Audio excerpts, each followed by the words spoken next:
Thrushmoor. It's a quiet town in southern Ustalav on the banks of Lake Incarthen. Hardly a memorable thing about it, up until recently.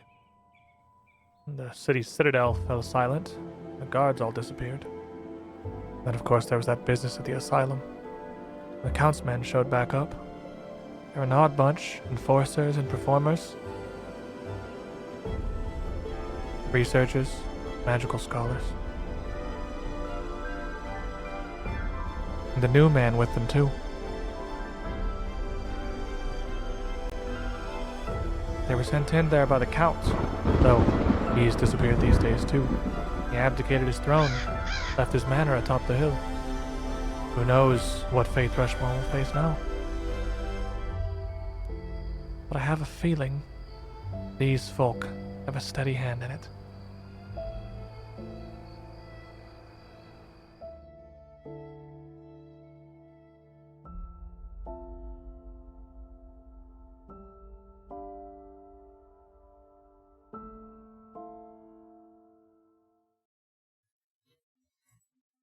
Welcome back, everybody, as we return to a party resting very peacefully here in the town of Thrushmoor. Certainly an incredible improvement from the accommodations that you have experienced over the last week and a half. It feels difficult to even think back and contextualize your time in Briarstone Asylum with everything that was happening. Certainly, looking at the stress gauge here, things are much, much better than they were. As only one of your number. Yeah, actually, it's odd that struggling a little bit here at the moment. Why is yours so high? Because he was at 9 during Oh that gosh, final that's battle. right. When we all got the come down, he was very close to breaking as well when you did. 2 of them. Well, you picked That a is bad insane. one to fail. Just sounds like your problem. I passed the bad one. just Oh, roll that's true, better. actually. You did. I passed the bad one. But as we come back in here to a small cottage near the shores of a massive lake, the far side of which you still at no point have seen, who do we have for possibly the first time in your entire memory sleeping peacefully through the night in a warm bed? You're in a weird seat. We'll put you on the spot. We'll start here. It's not a warm bed, it's the floor. Yeah, but you got blankets. It's like, Got blankets and pillows. We have MD, 6'8", muscle-bound orc who's just a brute of a man. He's a rogue, covered in scarred, ritualistic scarring tattoos. And he's just here to protect the gnome, I guess, at this point. Well, it's just because I think it will provide us comedic value. Jump to the other side first and go. All right. So over here, you've got 6'4" Okay. Trey Huglum, the hobgoblin frontline fighter, with what I assume was a hero point. Not exactly. But we'll get to it in a moment. The frontline fighter, and both of us waking up on the floor because we gave, I believe it was Cammy and Easy the beds. The beds. How I got a bed all to myself. I dragged him to the main room, and then I crashed in the hallway. There's no reason I shouldn't have had to share it. There's And so, you're sleeping in a small bedroom all to herself. Even the bedroom is curled small. up The like a little child's room. Labrador puppy. Last and at least physically very much least of our party here. We have Cammy, a 3'2" gnome. 2 of you standing on top of each other would get to Trey and be a few inches off of MD. That is true. Gnome witch, possibly insane. Maybe shouldn't have been let out of the asylum. Maybe should be promptly thrown back into some facility. But here, and rearing to go, with a little blue lizard. We have. Describe the lizard. This is just such a Describe the lizard hilarious blue. party we have right now. We have the tiny child and the two gigantic hulking What is it? bodyguards. 6'8", 6'4". Mm-hmm. Both. Two 3 massive foot both 2. men. strength You builds. forgot one. Yeah, we are both Both- strength builds. We're 3 both strength strong builds. people. 3 very She's strong the strongest boys. one in the party. I have the most muscles. You yeah. I Most? Yeah, count them. 1, 2. one on each arm. One on Your each arm just goes down. Your arm moves one way. You don't have the rest of the muscles. All you can do is bend your elbow, and everything else just kind of flops. There's blue right Just there. wiggles like a noodle. Aw, there he is. From Saiyan Fox 10 here, we have a wheel. Easy wasn't mad. He just went out for some air. Left a gift for you guys. It's been an incredibly stressful, literally all of your life that you can remember. But as the three of you awaken here in the morning, honestly, probably sometime a little later in the morning, the exhaustion of all of the events in Briarstone truly starting to catch up with you. It really is incredible how much peace and rehabilitation you can get from a true good night's sleep. You, in particular, MD, have, I'd say, been a little bit stressed. Understandably. You all have. You're actually the only one at this table right now who hasn't yet been tested. But after a night like that, and the biggest problem that you had the previous day being a couple of goons trying to kick the crap out of your friend, you're certainly going to be feeling very He much loses 3, and I better. don't get 3. a wheel is what that was. Sorry, Fox. I'll put you Dang. down here near the bottom with everyone Oh. else. Great. Take 3 off. Hmm. Beat us some goons. And You know this is what? we For a get. wheel, well, you can go 0. You can go 0, boy. I'll wheel you to 0. Yeah. Do it. He's having a great day. It's almost as if that's gonna go up again. No, that's and probably be a fine. thing again. So, it'll be fine. He It'll be did fine. that Funny, so I haven't you even don't thought break about it in a immediately. minute, but Yeah.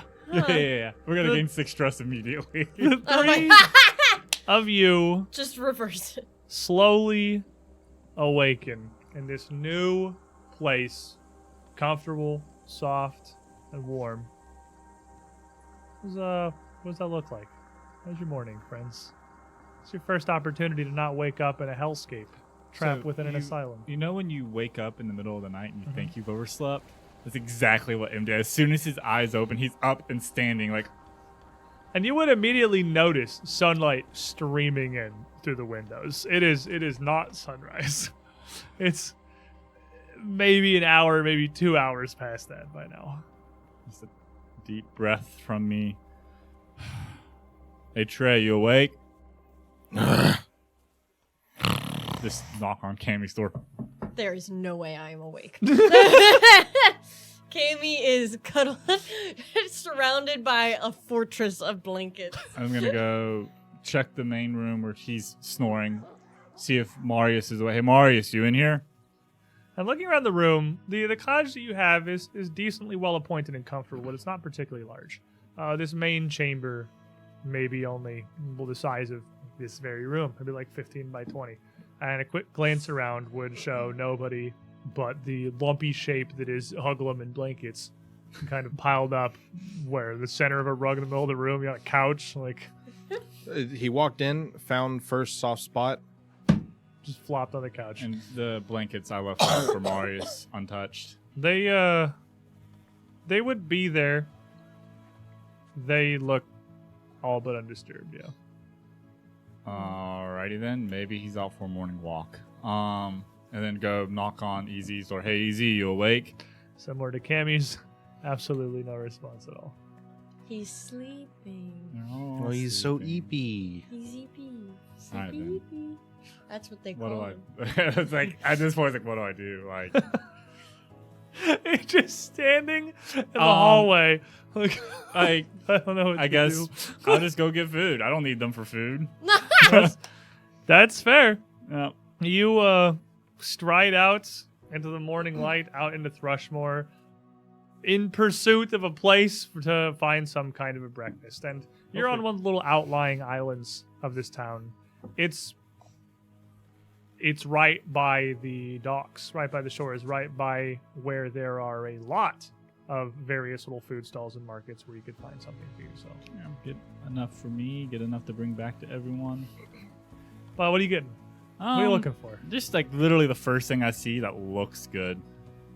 I have no memory of what I actually like to eat, so That's it's just that. It is a community that sustains itself largely on two things. I mean, it's certainly big enough to have plenty of trade coming through, but it is first and foremost a fishing village. That doesn't really lend itself super well to breakfast, but there is a lot of outlying farms and orchards around the town as well. So there would be plenty of just either straight fresh fruit and baked breads, as well as some more cats wandering intricate around. and appealing looking pastries or danishes made as well. Yeah. It's a big enough town that, like, again, it's several thousand people. It's not nothing. Donuts? How do they have danishes? Do they have Very donuts? easily. You bake the bread and then you make jam and you put jam in the middle, and that's how On you make the Galarian. Danish. Similarly, they could make donuts, of course. Probably, honestly, Yes. why not? Yes. I just grabbed literally just a bunch of food. Money. We have a bunch of money from He meant to ZZ. say donuts. You've got, yeah, you A found a bunch variety. of Clade's cash that you can carry yeah. with you. Yeah. And so Pocket you change. got some random pocket change for breakfast, yeah. And by the time you circle around, maybe 20 minutes later, 30 minutes later, back into this cottage you're sharing, finally, it would seem that Cammy and Trey are starting to stir from their endless stupor here. Kimmy would emerge from her room like with a little like blanket hood wrapped around. Babushka. Yeah. Bunch of like yellow, like the sleepies that get in the corner of your eye.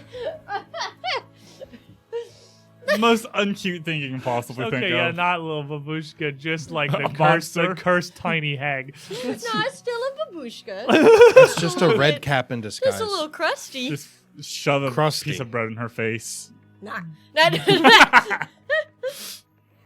And around the corner as well. Just roll onto the floor. You would hear a thud as Trey's body hits the rug. Throw a cookie I can dish in his smell it. face. Literally, the smell of breakfast and lunch coming into the building is enough to raise you from your slumber. It's strange. Brunching? Yeah, we're munching right We're now. brunching, baby. That's Oh what my we're God. doing. Out of the, This is- we're out This of is the kind of asylum. things you We're get when you're not fancy. trapped in a hell asylum. Like- You get brunch. This is the best day of our life.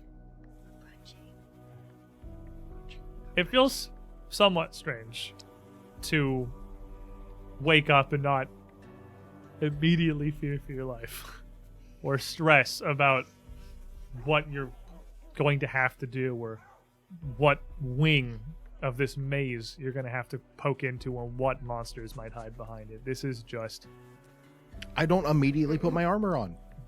you don't need to. MD walked around with a dirty shirt. You're in the comfort of your home. Well, The hardest, somebody's Technically, home and it's yeah. yours for now. the hardest decision we made so far today is breakfast. And only I you had didn't to make make that. that decision. I didn't even make that decision. I chose it all. So, at a point, after you've eaten a bit, freshened up some against a nice little cottage, and Galarian is not so far back that we're beyond plumbing. Like, you have sinks and a tub, there's running water. You have the ability to clean yourselves up properly. Still, Easy has not emerged from his room, nor is there any sign of Marius. I'm gonna go pound on Easy's door. Hey, Easy, it's time to wake up. No response. Is he even in there? I'm opening the door. I'll drag him out of bed. You would look into a room that looks much like Cammy's did, of course. Two similar little bed chambers. The sheets on the bed having kind of fallen to the side, half on the bed, half on the floor. As if he had maybe needed to get up in the night for something. But you all slept pretty soundly. You're not sure if a door opening would have awoken you. But he too certainly appears to be gone. He's missing. What? Easy's not here. How much? What? How much you want to bet they're at the Sleepless Society? Would they And, go without us? Good news Maybe. from Magus Plains Trey. I Hero get a point card. for you. Ooh. Pass that on down. Read me the title and flavor text if you want. Fluid motion. Nothing will stand in my way. Oh, that's. That perfect. sounds That's pretty, I don't pretty know what good. it does, but that sounds pretty Trey to me. That'll work. At worst, it's a reroll. Thank you again, Magus Plains. Oh, Thank you. Why don't you make me a perception check, MD? That's actually a pretty good card right there. Oh, yeah. on the die plus 8 23. is 23. The 23, as you kind of step in the room and look, one You person. find a cat.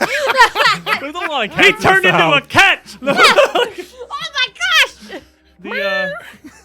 There are decent, I mean, it's a fishing village. There are a decent There's a amount lot of cats. just wandering around. That's like. Cats are almost borderline pests. That is, yeah, no, in this, like, period, a town like this, they very much are. Like, the docks and the warehouses are going to have a ton of just cats. You Yeah, said I we saw could it all around. get cats. Well, you know what else No, they no, have well, a I ton mean, of? you can pick them up. I don't think you'll be very happy about it, but, like, No, Well, you know what else there's a ton of? of in a fishing town? what? Rats. Also rats.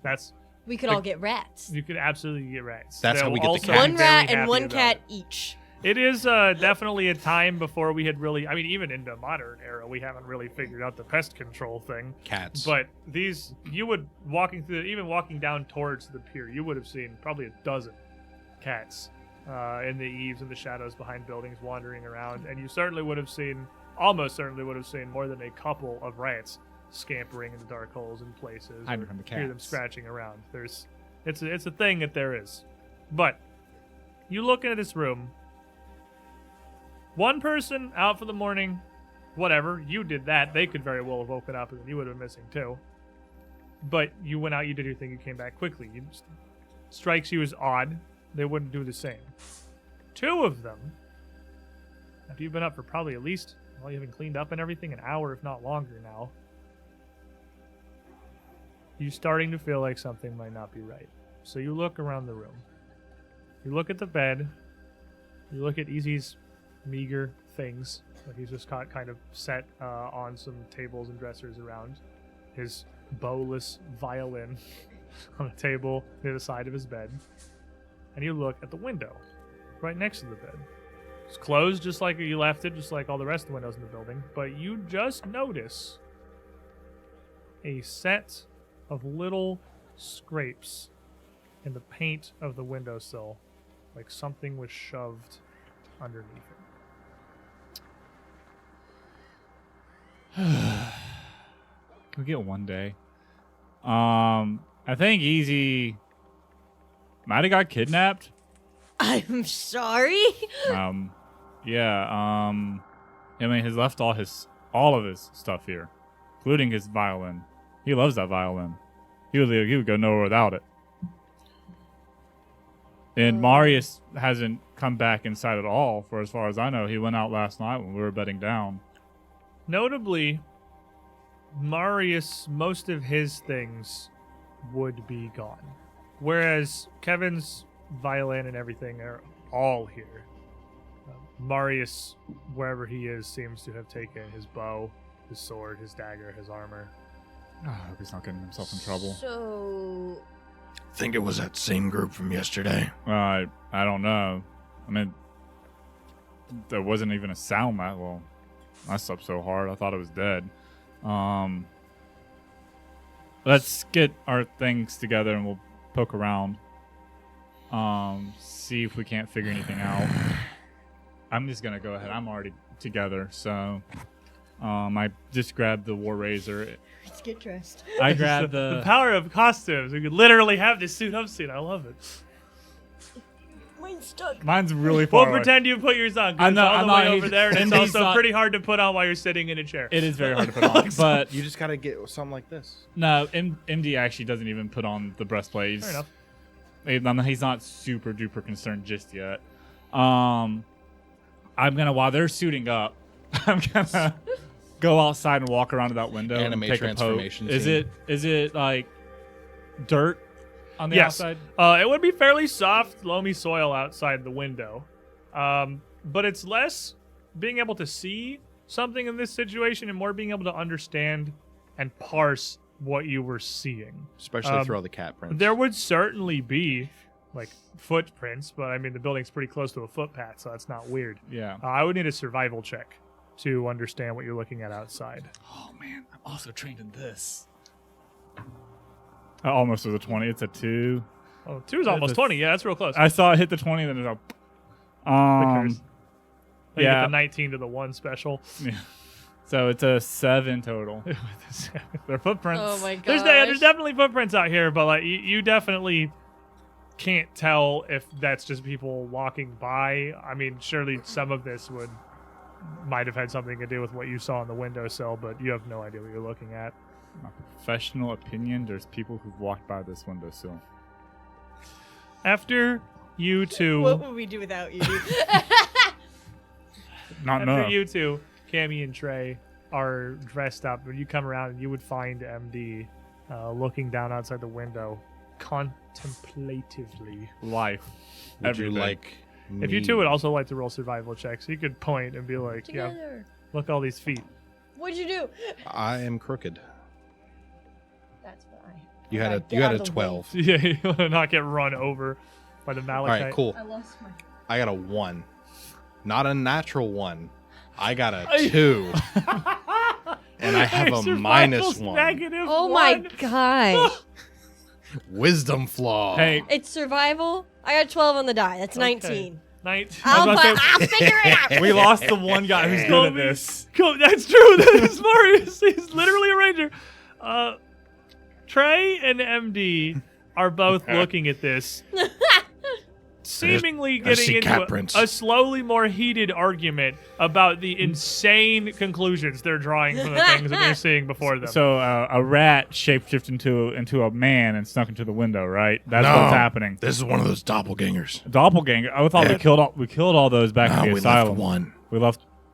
Didn't it? Denman's come back for us. He's revealed his ploy. This was his play the whole time. Cammy kind of just pushes between them, looking down, and you're seeing this is something. It's not. Admittedly, it's not super obvious, but you're seeing a very different story here. It looks like a set of footprints that looks like they were wearing fairly standard leather boots. There's nothing remarkable about the footprints themselves. That said, they are fairly small. Probably still like adult human sized, but on like the smaller end of that. Came up to the window, and you can see from one slightly deeper depression outside the window, it looks like they lifted themselves in. Then you see that same pair and another little bit bigger with no shoes on at all, just barefoot, come out. Didn't give him time to put his shoes on. Aw, That's rude. He's got man. muddy toes. It's gonna be unfortunate. Oh, squishy. So when it gets between He's the gonna toes, get it's a all squishy. disease. When they Trench foot. came outside, and it looks at first almost like there was a bit of a scuffle, because it looks like the unshoed foot, which is safe assumption is almost certainly easy, was thrown up against the outside of the building, but then there's nothing more after that. And then you see a wider, formless kind of depression right at that same point where he was pushed back, and another right next to it. It looks like both of them sat there, possibly for a while, before they walked off and their feet mix with the rest of everyone that passed by. Are you telling me Easy met with a lover? That is exactly what I'm telling you. That's what happened. Got escorted out at knife point. I mean, I don't judge. Hey, we don't see any knife prints. Like, you don't see. That's fair. You don't know about the knife. That's reasonable. Meta. That's a fair point. Well, at least he has someone in town, It's a knife. so he's probably not in any danger, right? He was clearly, I mean, listen, somebody came inside. Yeah. Oh, I bet. Got him. Stop. Stop. Are Um, you gonna be okay? Oh, that was too good. I couldn't got help him it. out of the window and then threw him up against the wall. Yeah, as some people do. Yeah. I know. Okay. No, I see how this came out now. I'm seeing And then it. I'm they- seeing it. I did not see it from the objective. And then they hit the ground for a while. Why are you? I know. Wait. See how this Why are came you yelling? You let her lead the narrative. This always I'm happens. saying what you said. This- Easy was This is a thrown up against the misconception. wall, and then both parties hit the floor, No. and there was First- a scuffle of some kind. No, first someone came inside, then he was thrown against the wall, and then there was a scuffle on the ground. I don't know how the man does it. Okay. He's very. I guess women love normal-looking I was guys. saying, it looked like there was a scuffle because he got thrown up against the wall. Like That's not better. Like someone being accosted. That's like it looks So like Easy a fight. was thrown up but- against the wall, and after that happened, a scuffle ensued. That's what I mean. Let's run with this.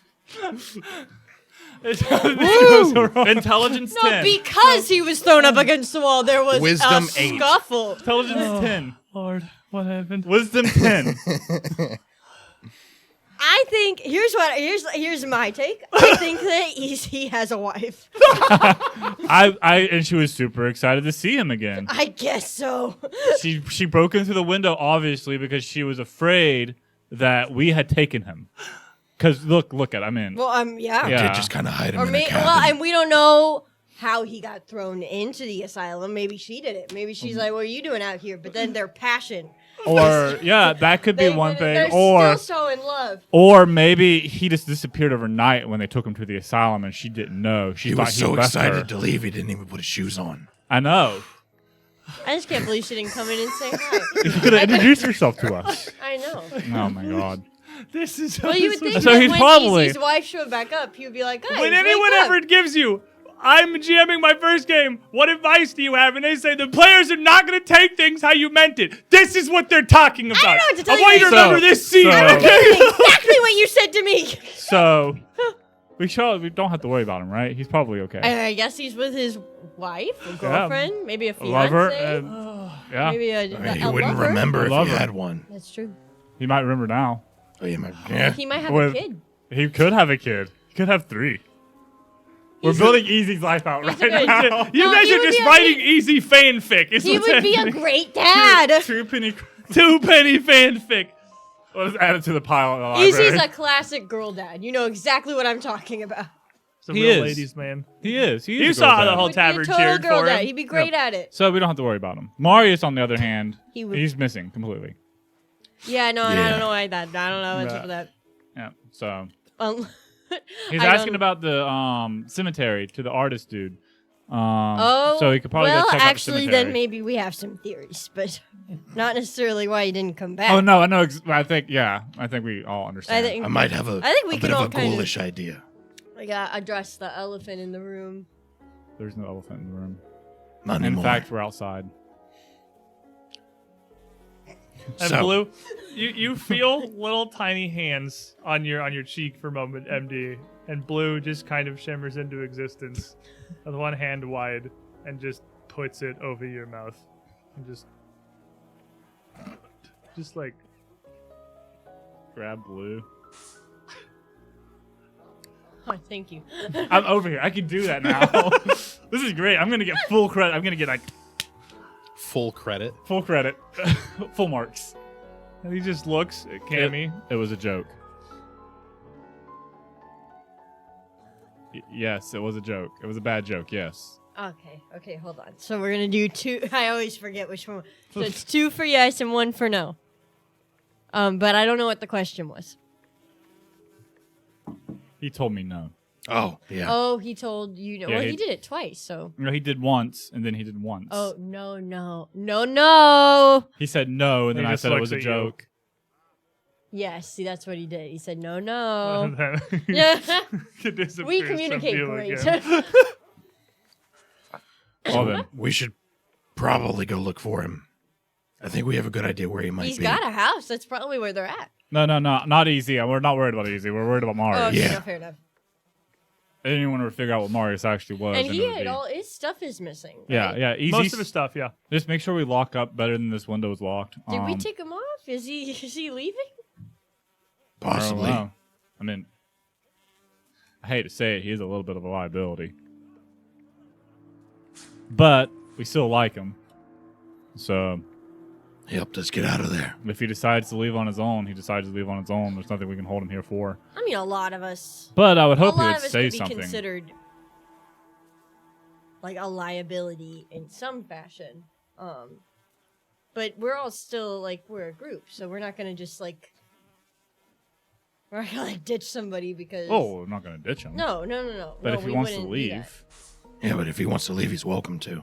I'm not going to hold him here. Are you about to throw a timber kingdom? No. Speaking of liability, I just don't. I don't like. Hey, I don't like. I don't know. I don't like tossing around that word. We're just. Let's go find him. Let's go find him. Well, let's go Go figure find him. out. cemetery or Sleepless Society first. Well, this is a reminder of the layout of the town. The cottage that you're staying in is the property of the church. Cemetery the church is is right there. literally right there. Like you could see You it. don't think you It's walk. like 20 yards Yeah. across the street. But Sleepless Society Maybe is he got also not lost. that Sleepless far Society away. is not far. It is across a bridge and down the road into town. It is. He could just be Oh, there. It is- there's- Yeah, we can file a missing persons report. That's true. That is more like a couple hundred yards down the road. It's not far either. But you are literally right next to the chapel. This is the closest building to the chapel. You think he went into the church? The cemetery would be certainly like out back I and hope- fenced in, but it's not a fence that keeps people out. It's just If- like Decorative. almost decorative fence, yeah. If he's got like what he's got going on is what we think he has going on, could he go into a church? Oh, I'm sure he could go into Okay. a church. There's nothing It's just stopping whether or him. not the people inside the church recognize what's going on. They could immediately smite It's him. not. It's not like vampires or something. But it's not, Winter didn't notice, so I think he's okay for now. That's true. That's a very good point. And Winter's very perceptive and a very smart woman. Yes. Wonder what happened to those ghouls, the ones that were left. Probably dead, Probably dead, but maybe they ran off. hopefully. Undead. But Glad- Thank you. Well, as you guys head off towards Chapel. Cemetery. the cemetery, what are you all doing? What are you Chapel. focusing on? What are you doing exploration? Chapel. You're doing Seek. I'm chapel. Okay, he's seeking. chapel. His I'm activity is seeking. chapel. I'm the most obvious, straightforward thing. I'm looking. You're for any- looking for something or Yeah. some sign of. I would imagine all three of us are looking. I'm an Okay. investigative lass. Oh. Two seekers. I got. and- That's where my skill set Two lies. seekers, one That's fair, peeker. Yeah. No, know your strengths. Know your strengths. strength. You walk across the road, and wisdom are score. you going through the chapel, or are you just going straight to the cemetery? Probably chapel first to ask permission to go to the cemetery. Because there would be even visible from here in this little decorative fence, which you could literally just step over. There are plenty of gaps and small little trail pathways that lead into like different ranks of it. It's not it's not enclosed at all, and it's at the back of the church. So if you're heading around to the front of the building, it is one of the more grandiose structures in the town. It's one of the few multi-story buildings. The Sleepless Agency, the main fish market, and then pretty much there's just the actual like guard citadel on the edge of town. And on the far opposite corner from you, on a hill rise, you can see some of the larger noble estates in the distance. Everything else is single. What's the word for that? Is a word for single-story house or single-story building? Bungalow. Is that it? No. I feel like a that bungalow is a type of building. It Isn't that can be single single story? story. I thought It that. can, Oh, fair yeah. enough. There's a word for it somewhere. Point is, not a lot of multi-story buildings. in Bodega. Thrush. It's not that one either. It just. That's a fun word, though. That is a fun word. Thank you. It's Thank fun to you. say. Good. That's a $2 word. Bodega. Or that's a Bodega. $1 word. Let's say that they're Uh, bodega. But the Huts. chapel is both They could just be fairly large, but also what might very well be the most intricately built structure in the city. The front of it is set with a pair of large windows one of which is just depicting almost like stained glass, but, well, tinted glass, I suppose. It's not colored. It's some panes are a little darker than others, but just black or normal clear glass. A huge spiral, almost stretched vertically to fit in the space of this window. And the other, a figure standing up, hands at the side of a hooded head, palms upward. Floating above her, the small kind of geometric shape of an infant newborn, and below her, the skull of a corpse. Oh, this is pretty much a church of Pharasma. Pharasma. They're None of very, this iconography would be strange to you after spending a week with Winter in the it's- chapel in the asylum. They're very on the nose with how dark and foreboding they are.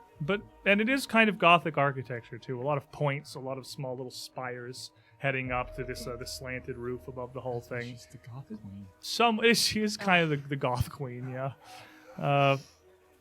Notably, because of these two big windows that seem to stretch almost the full face of the building, it must be both stories if it is two stories just inside, it's clear and apparent that there are no lights on inside the chapel. It is dark save for the sunlight coming in. And approaching the front door, you would find it locked. Okay, well, that nixes the chapel. Well, is next it- thing's easy. Just Um, go out back. Yeah. I mean, who's going to yell at people visiting a graveyard anyways? If there's no one home, no one can yell. So you circle around to the back side of the building. Certainly, you are not the only people that have come through to the graveyard to pay respects or reminisce or whatever today. As you see another figure, even as you're coming around before you're in the cemetery proper, on the quadrant of the cemetery that would be nearest to you, kneeling down near a grave that at first looks to be extremely fresh, but as you come closer is still open. The figure, clad almost entirely in black with a shawl over their shoulders obscuring much of their figure, is kneeling down, clearly looking over something. And you get inside the boundaries of the cemetery close enough to see that it's a corpse. But it doesn't look like a corpse that's been buried long, nor does it look like a corpse that's prepared for burial. This looks like a very, very fresh body. Indeed, bright red blood staining a lot of their clothing and the grass around them. As you approach, are you attempting to sneak up at all, or No. Because you're gonna become near enough this person. If you're just walking, they're gonna hear you. I'll probably make a greeting as we're approaching. Yeah, like no reason to sneak up on them. And they kind of start a little bit and sit up, and a face you recognize turns towards you. It is Winter. Oh, Good morning. Oh, wonderful. Day. What? Sorry. I certainly wasn't expecting to meet the group of you here. We'll just point at the cabin. yeah, we're next door. That's one of the chapel chambers, is it not? How? We Yes. helped an artist that's the chapel commissioned, and he We was- have jobs. Mr. Hasek. yes, and Mr. he's, Lelwyn Hasek. yeah, and he says he's not using that building, so we're working for him now, I guess. So Well, that's strange indeed that our path should cross like this. I believe him to be the only one, well, with the keys to the chapel at the moment, so he can continue his work.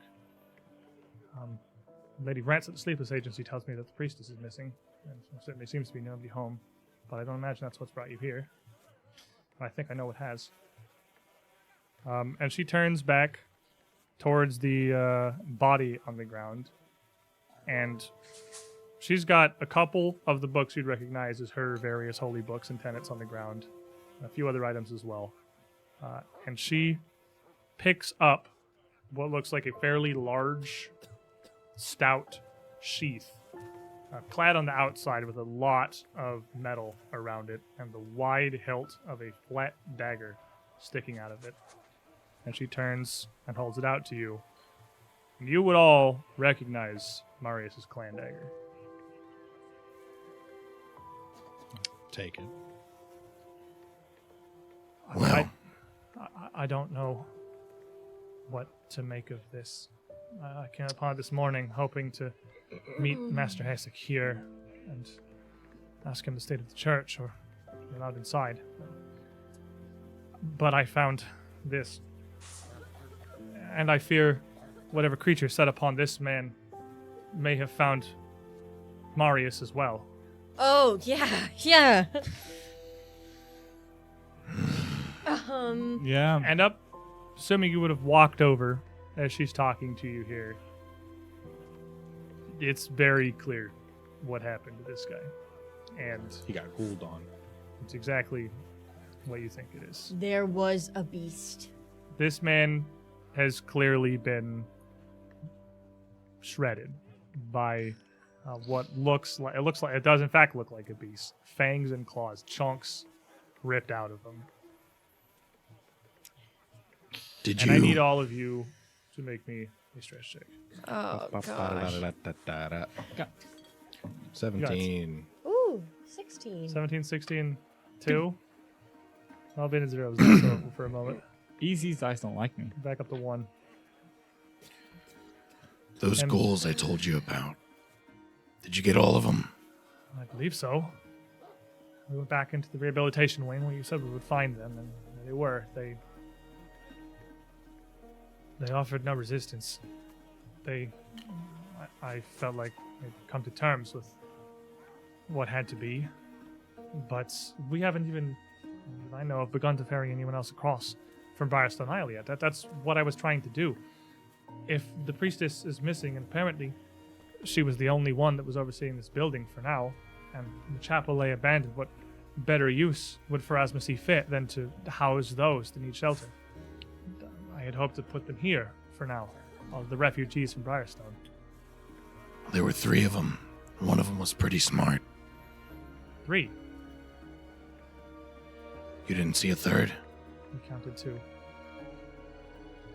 How could they possibly have gotten back, though? How could they have made it to Briarstone? You think I suppose it's short enough that it's reasonable they could swim.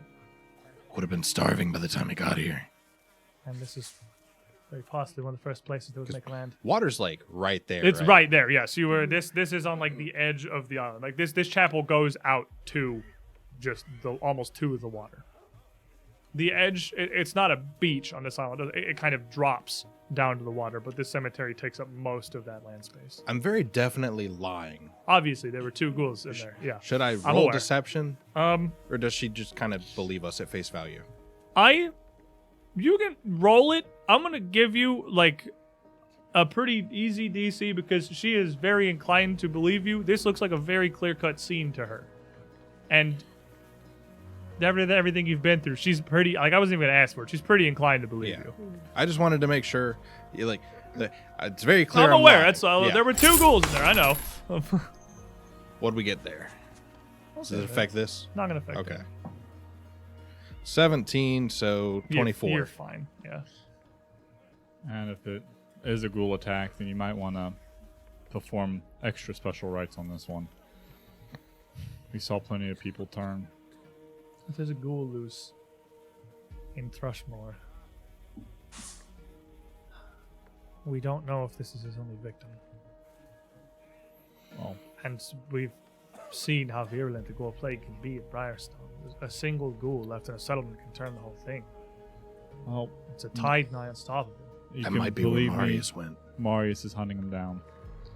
He knows all too well what ghoul fever can do. Can I see that knife again for a moment? Just hand it back to her. And she takes it. I know he favors the bow, but he uses this some, does he not? He should have an opportunity to defend himself. And she pulls the blade out. And it is pretty slicked with blood. So he must have fought it. And as she closes it back up, it goes to hand it back to you. She kind of stops for a second. And furrows her brow. And then pulls her hand back and turns back towards the body. And looks at the clan dagger. And looks down at the body. And she kneels down. and rolls the body up on its side. So where there is one wound that does definitely look a bit different from the rest. Much cleaner of a cut down on their side. And from also saying Fox 10 with a whoa, Winter looks at the wound, looks at the clan dagger, looks back at the wound. You don't think. Winter slowly pulls it out again. I don't know. Before we brought the group of you across, I had thought he did look somewhat ill, but given everything that you had been through, exhaustion was understandable. Do you know if he was bitten? Most of us were bitten. All of us were bitten. And she takes Barring a step. Easy. Well, back. not And Cammy's immediately like making eyes like, dude, like All of us. Cammy. were bitten. and I believe Sana, ma'am. And she focuses, puts a hand up, and clasps her hand around her pendant, and you feel her start to channel some magic. And if you do anything, Nope. I let she's definitely incanting a spell. I just put my hand on Cammy's shoulder. Just let her do it. And as she does, what you felt a couple of times before, every one of her evening prayers back in the chapel, a sort of wave of energy washes off of her and across the group of you. I don't think any of you are injured at the moment, but whatever lingering pains you may still I have. twisted my leg when I was getting breakfast. He stubbed his toe. Healing magic removes lethal damage. It doesn't fix everything. Don't belittle So- him. No, but I mean, like, Yeah. you guys have been very severely injured in the his last 2 toe days. really hurts. So even healing and resting, that's still gonna hurt, and you have that moment of relief where that pain kind of dulls and subsides a bit wherever you feel it the most, as this healing magic watches over you. As that magic comes out, you see Winter scan across all of you, kind of looking for something. we're fine. I understand your He concerns. flinched. When all of you came back from whatever had happened, when you head up to Northam, when you found Xandalus, when you brought us out of whatever had happened to Bryson Asylum, I cast that same magic and he flinched. I thought it odd, but I didn't want to believe it. I thought surely no. It's because he didn't feel what you feel. It's because it hurt him. Don't you have to die to become a ghoul? Doesn't it happen quickly? The plague itself kills you, to my understanding. He hasn't died. It's been days.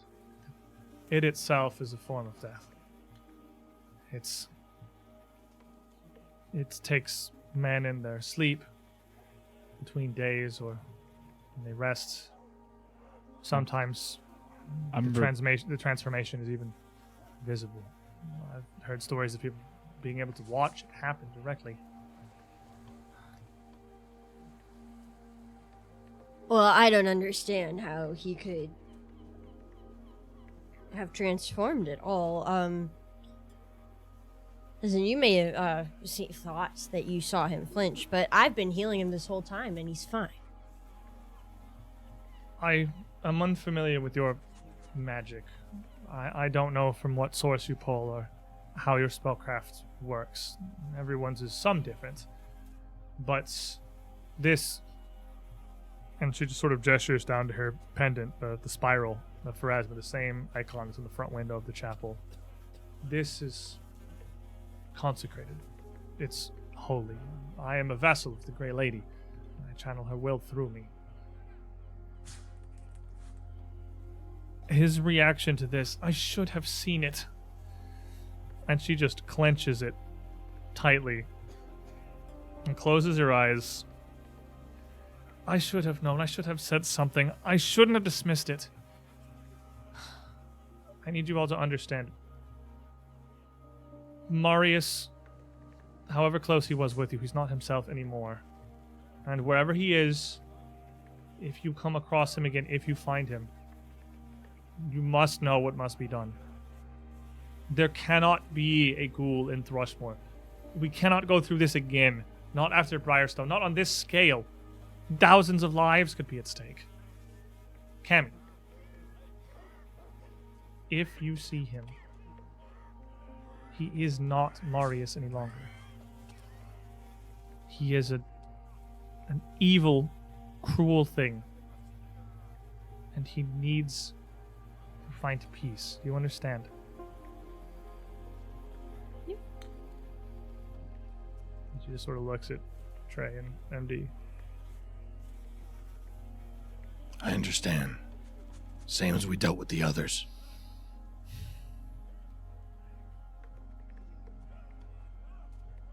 Well, I'll at least see if there's a little bit of him left.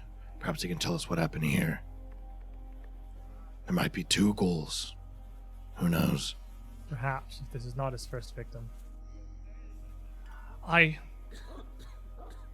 It's not, I suppose, impossible that this is somehow not what it looks like, and I hope that it isn't. I mean, if he's truly turned, why didn't he attack Cammy while we slept? She's the smallest and the weakest out of all of us. He could have been attacked by this ghoul and lost his dagger. I don't know, that means the situation is better for him. Likely means we'll find him in a similar scene somewhere else, but Could he have been attacked and turned in one night? I don't know. It would be unlikely. He would have to have been killed outright. It's a plague. It doesn't work that quickly. But I suppose it's not impossible. I don't claim to be an expert on all forms of undead and their virulence. Anyway, if you came here seeking him, you're welcome to look over this as I have, but I'm afraid there's little more you'll find. I've been trying to make sense of this most of the morning. I'll take a look at it. I'll take this news to Lady Rance at the Sleepless Agency. We'll be heading over there as soon as we're done here. Very well. The great lady, favor your path. And be safe, still. Thrushmoor is not without its perils. More than I'd hoped, it seems. And she would kind of nod to the group of you, pick up her couple of books, and leave the cemetery with the group of you there with this fairly fresh kill. CSI Uslav. Here we go. Anyone wants to make a medicine check? You're investigating, Cammy, so I guess it would be you that throws me this. I also want to make one. I'll switch to investigating. Yeah. 13 on the die, so dirty 20. 30-20. 15 on the die, so 14. I love rolling negative He checks. is definitely dead. The But best deputy I ever had. Cammy, looking through at this, is grim, for sure. This body hasn't been here for longer than a day. In fact, probably half that. And looking at how the wounds have started to settle and congeal, the time kind of adds up. It's very possible that, in fact, likely he died in the night after the group of you had settled down in the cottage to go to sleep. The knife, the clan dagger that was given back to Trey, does perfectly match the stab wound in the guy's side. And looking through, blood and skin act and congeal differently post-mortem. So with a 19, or dirty 20 even, you can tell that was the wound that killed him. No, what's really impressive is he used a bludgeoning weapon to deal that damage. That's got a point. It's versatile bludgeoning. Is it? Yeah, I thought it was bludgeoning only. versatile bludgeoning. Ah. That was the wound that killed him. It's, The claw scratches are mostly superficial, and the chunks that were ripped out of him were done after he was already dead. Okay, so. I feel like it's pretty obvious, but Now, I can. how do we yeah, he did frame it. a different ghoul? No, lying to Winter in the shadow of a church feels very sacrilegious to me. It's not my church. It's her church. I am part of a cult. Yes, you are. Not yet discovered, but As you're still seeking MD, you would notice a couple of other things. The one grave that you had seen that looked fresh is about half dug, with a pile of dirt just kind of scattered around it. It wasn't done with any sort of particular system. It was just take dirt and get it out of the way. And it wasn't exhumed in shape. A chunk of it, just kind of a round, almost pit, was dug down about 1.5 feet before it stopped. Make me a perception check to see if there's any more. 18 on the die for 26 total. Absolutely a 26 total. It will be clear to you that it wasn't really dug well or with tools. This was done by hand. You can see some little marks where hands had ripped through the dirt and just sort of been shoveling it aside. Someone was, it looks like, well, human-ish, dwarfy-sized hands had been tunneling down. You would also notice, with that 26, something that Winter had missed, and that was that in this little hole, sort of covered in a veneer of dirt, it looks like it was dropped in there, and since this earth was pretty fresh, it kind of hit and knocked up enough dirt to half cover it, is a black metal key on a little ring. And this body that Cammy's looking over has got a matching loop on the belt that looks like it connected to, but the ring on the end of this key looks like it broke. Toss it up to Cammy. oh, So, Barius is probably digging this hole. I don't know. It's done by hand. I don't think any self-respecting member of society would be grave digging. It doesn't look like there's much else here at the scene to look at, save for a lantern that looks like it was dropped on the ground at some point. Winter had brought it over in the pile with the rest of the things. But you can clearly see it had dropped and knocked over, and there's a little sear mark in the grass where the little flame of the lantern had singed a bit before it sputtered out. It's a decent enough oil lantern, so it didn't like spill all over the cemetery or anything. Looks like it was just dropped in a scuffle. Wonder what that goes to. So the theory is Marius came out here to dig a hole, to get a corpse. yeah. Nightman saw him, scuffle, dead Nightman, Marius got dinner. Yeah, but is that a church key or something else? I don't know. I'm Well, not we a have key a expert. church. Well, you could try the key. Is there a back door to the church? Would be several, actually. It's a fairly big building. It looks like it's not even just one. It's got several different points. It's clearly got like a main large chapel base, but it has a rectangular wing, and then near the back, off almost to the side of the cemetery, there's a rounded section as well. There'll be a couple of one big set of doors that lead out back here, and one smaller door off to the side on the back of this wing. It looks like a service entrance. That small key would fit the service door in the back of the chapel. Or before we walk off, does he have anything else of note? Not really. He is wearing a fairly plain gear and didn't seem to have Yeah, like much not else taking on him. anything, but just looking over Just- him. Yeah, and just as a note, it's MD, I kind of just put him back on his back and try to cross his arm. I'm sure rigor mortis is already starting to set in at this point, but I just try to get him in a pose that's decent, barring the chunks of flesh missing. Like, at least let him rest in death. Did Winter take the dagger? She gave it back. She gave it to You me. have it. I have Okay, it. good. We're not leaving that there. Oh, All right, so yeah, he's a member of the church. Great. Let's Yeah. take a look inside. Maybe he's in there.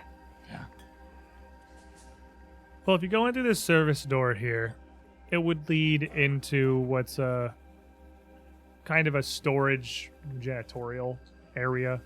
In there would, ironically, actually be a couple of shovels, rain jackets, sets of boots, a bunch of trowels, and various wooden beams of very clearly specific lengths.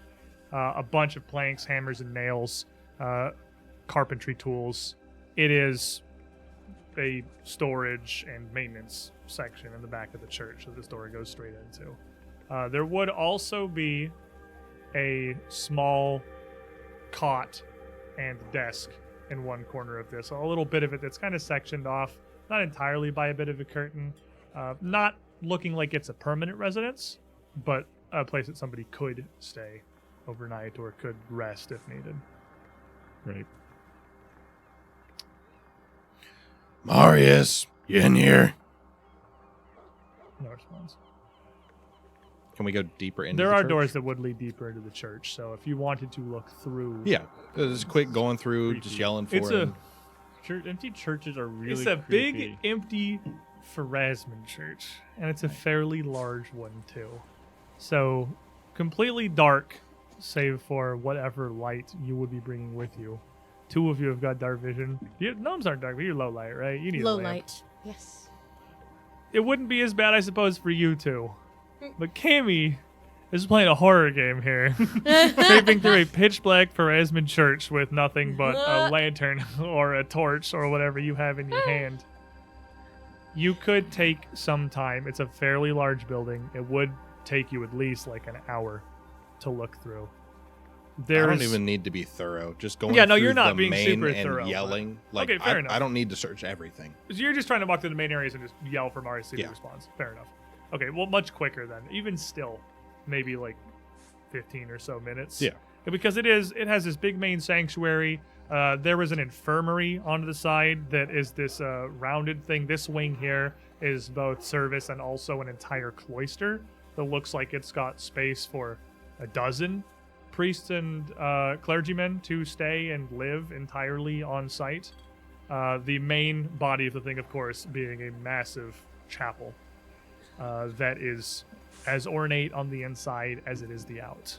The main body that's 2 stories tall is not 2 different levels. It is one huge open space that does have a large upper walkway ringing around all of the front half of it that connects into a couple of smaller, what look almost like confessionals and offices and storage and smaller worship spaces around the sides.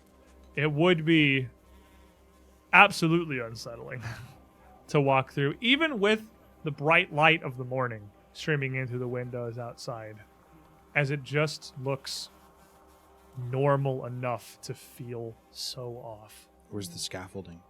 But there would be some scaffolding set in near the front end that would be up on that raised ledge where Hasek is starting to work on. It's not like a ceiling fresco. It's Yeah. up above the walkway on the upper parts of the walls that he's seemingly started to work on so far. He's not painting Michelangelo's ceiling here. It's not quite that fancy. But at no point would you receive any response to your calls. No telling where he is then.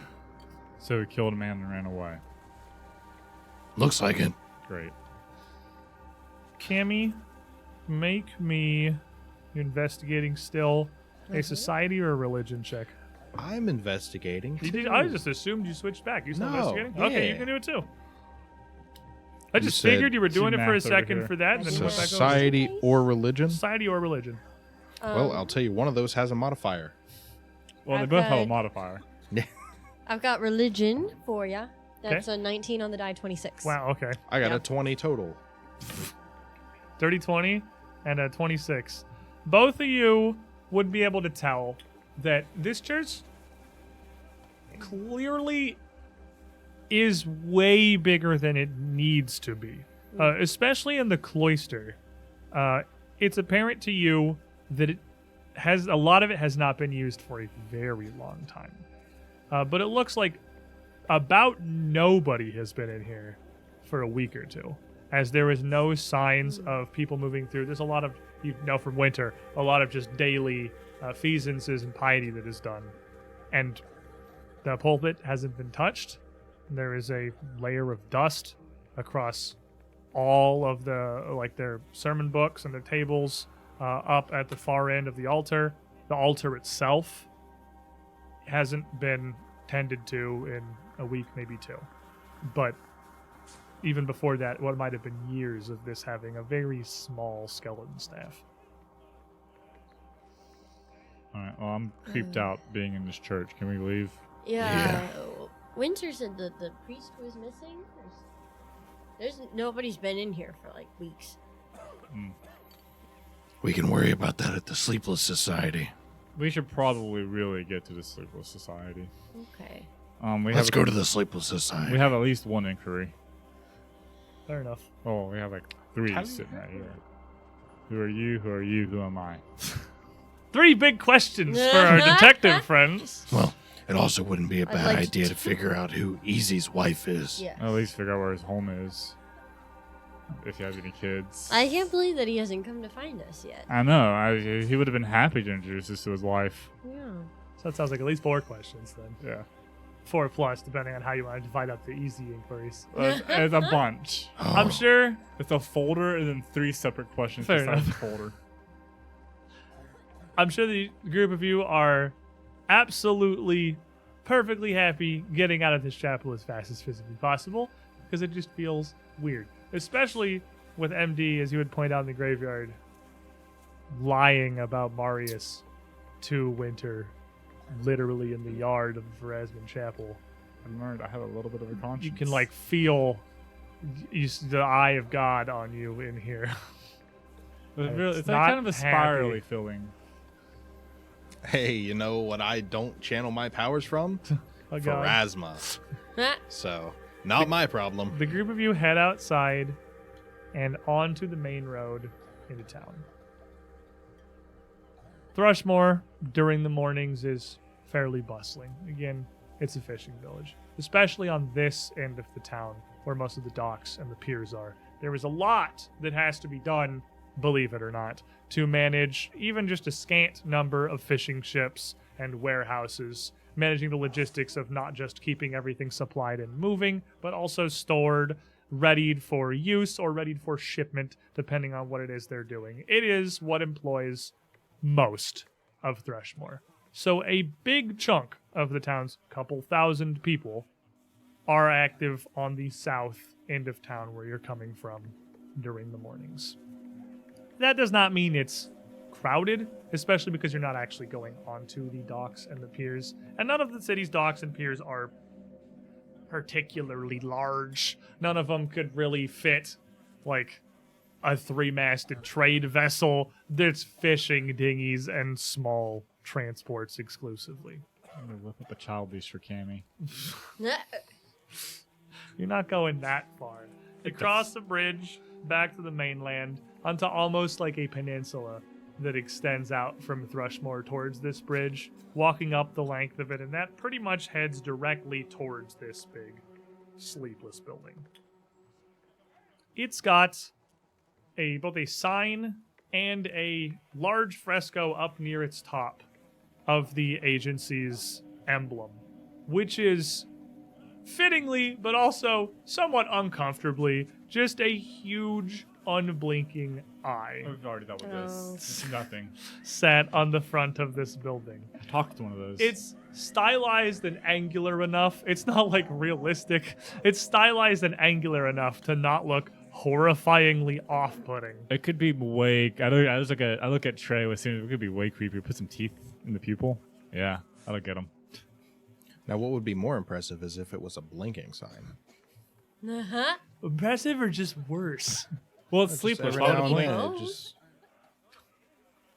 I guess you could, yeah, if you just had it kind of like slowly going constantly, it would look really More like impressive if it just follow carnival people. cartoon. Yeah, I yeah. think It that'd make it follows less you. creepy for sure. They could do that if they just carved it in a little bit. Yeah. Because then it would just look from whatever angle like it's looking at you. We should suggest that.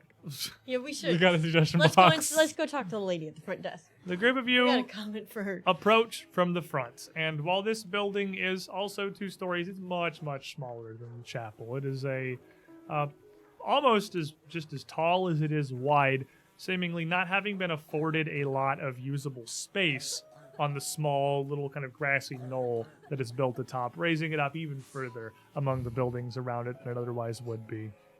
Up at the front, there is a single door frame on a simple porch with a sign sat onto the wall right next to it. Mysteries unraveled, spells dissolved.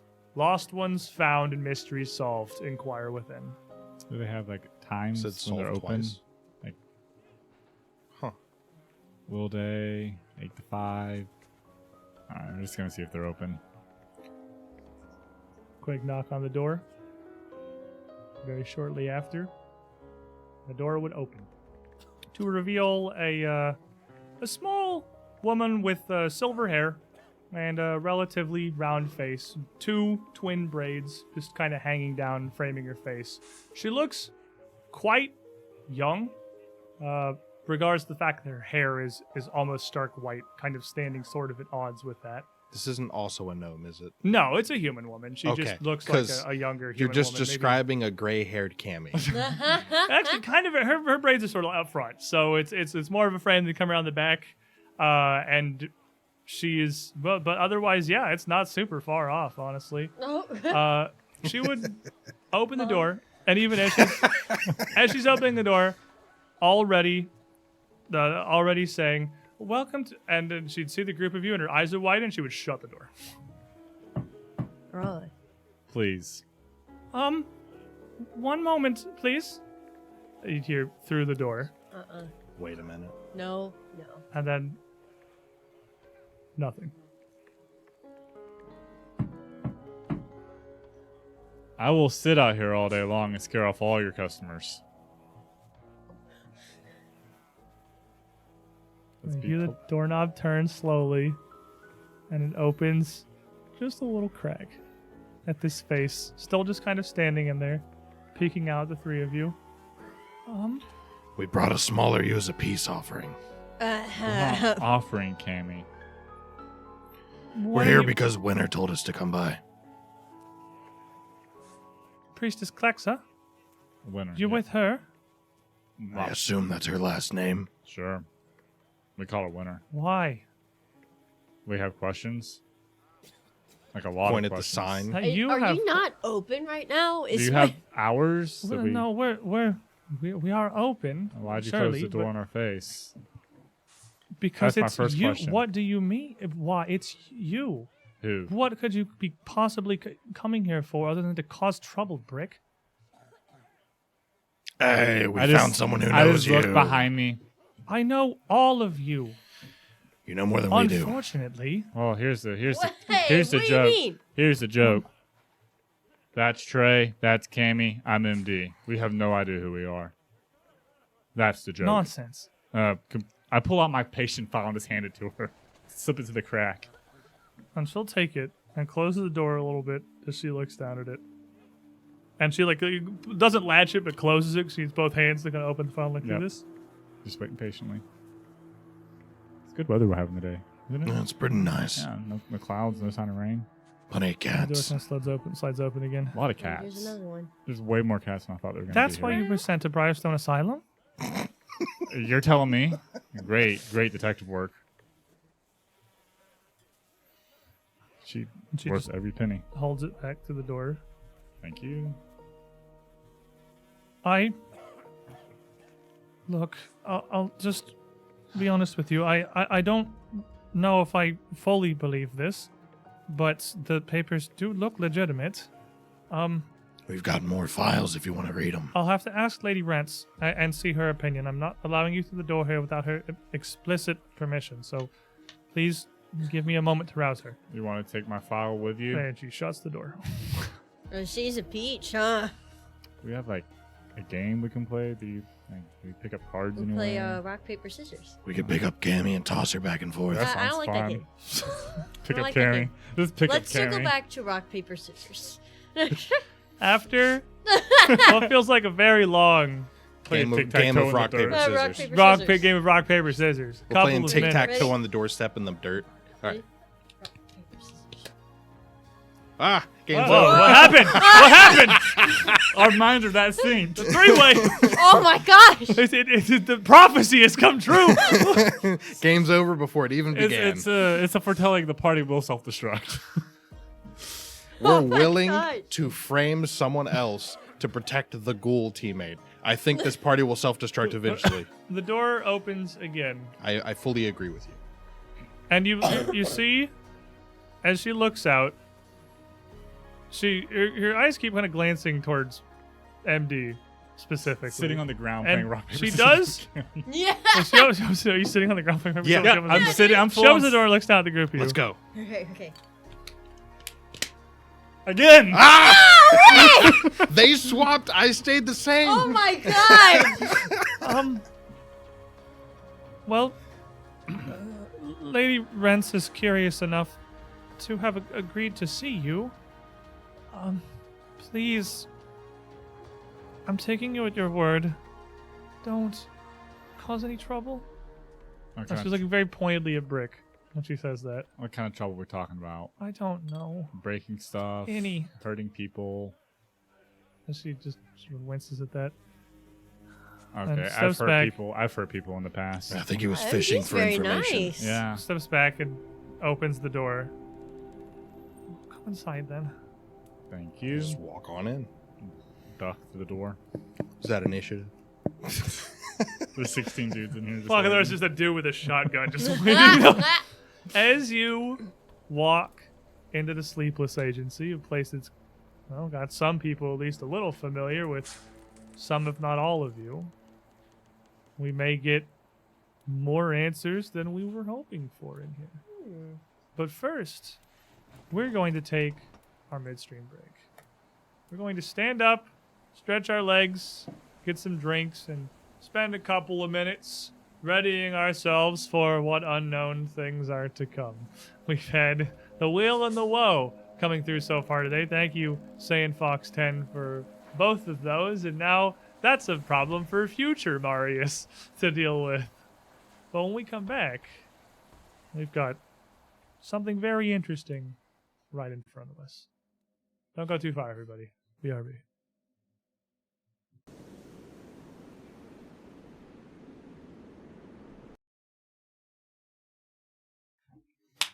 Welcome back, everybody. As we left off, our heroes were heading into the Sleepless Agency. And there's a man with a shotgun. A detective agency that does not seem to be super open to receiving There's a woman with who you guys specifically. MD seems to have undesirable history. I'm used to it. Bad breakup. Before Bad we head reputation. over the threshold and into the building here, let's quickly get a refresher on, well, who exactly we're following inside. Oh, me? I Let me I was pull out about- my paperwork. I was about to take a note down of bad reception for MD. I'm playing MD, 6'8", orc rogue, muscle-bound brute who's ready to break nothing. Good save. Good save. Good pivot. Good. I play Cammy, an itty-bitty gnomish witch who's controlled by an insatiable force of chaos. Accurate, Yep. honestly. Howdy, I'm Derp, and I play Trey, the Hobgoblin frontliner. I smash. Why are you so quiet? You got super quiet. I can't even It's hear you. very Did I? serious. My man's voice just went all the way back down Oh. here. He was Well, he's I like could talk reserved I could about talk his, like his this. tray This is our activities. inside voice stream. Actually, Well, because we're going inside the Well, Sleepless no, Agency because now, so I'm just gonna. we got to use our inside. You got to bring it voices. down here real close to the mic and ASMR the rest If of the I'm not even stream. sure that's audible. I'm sure it is. I'm talking right here. Loud, so you cannot sleep. Let me hit you guys with the ASMR You stream head time. into Alrighty, the Sleepless Agency. we're heading into the And Sleepless as you come Agency. inside, the first thing She walked into my office like. you walk into is a small little reception area. There are a couple of benches back against the inner wall and a little quarter circle desk facing the door. Its surface stacked high with pens, papers, forms, and trays. And behind that is Trays. almost Where? almost a well, like a bullpen of sorts. Several sets of desks just kind of set back to back, filling up a lot of this small area, with one side of the room punctuated every now and then with a small door leading to other smaller offices or chambers within.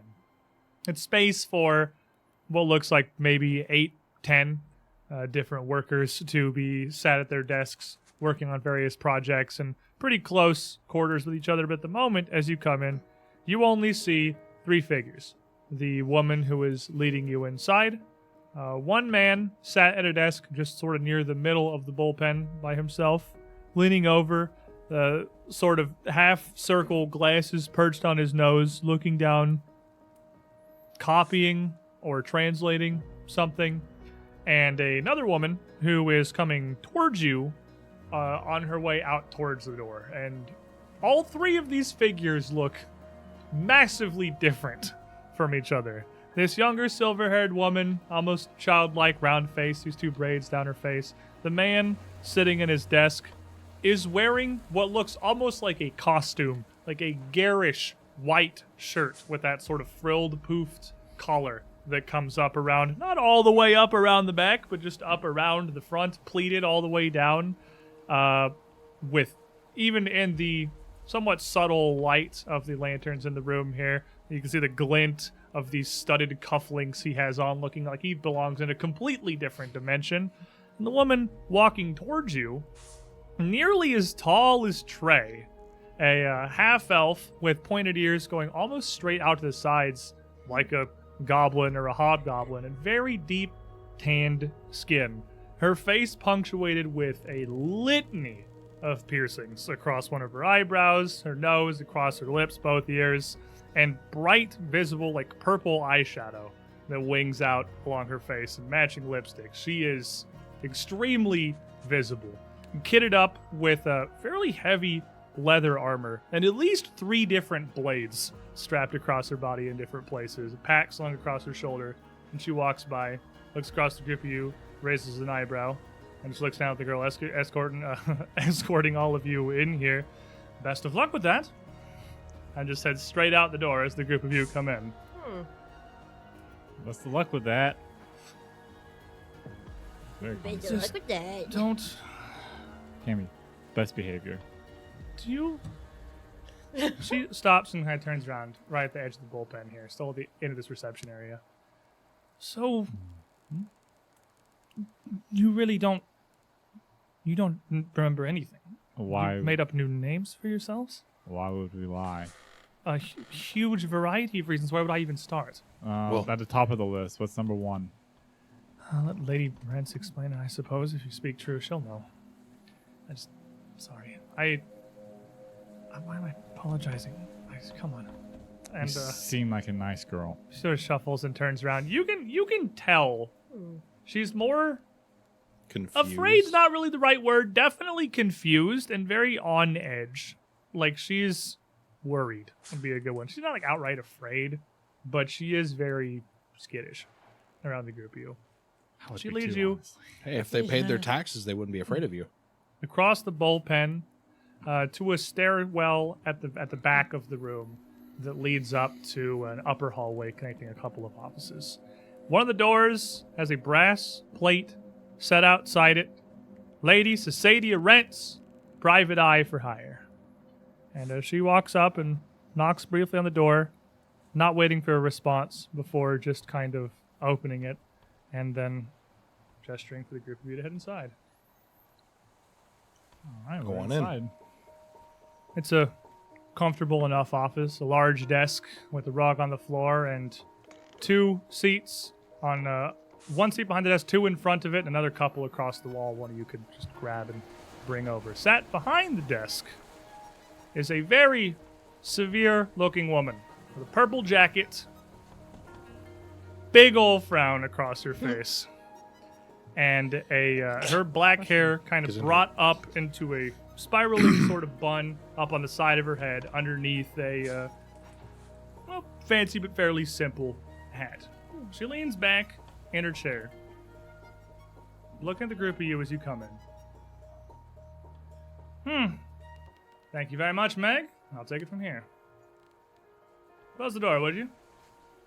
And the girl just kind of nods and shuts it and leaves you in the room alone with Lady Lady Rance here. How is this not a Malevolence NPC? She looks like she would super She fit looks like as a she's in the Malevolence roaring NPC. 20s or something. She's looks across the group of you for a moment as you enter. Not saying anything, not addressing you, not saying anything directly to you. What do you guys do? What do you say? Do you Just sit down? Do you... sit down. Greetings. Pull the chair over. Sit down. I'll sit. Do you have any booster seats? He needs one.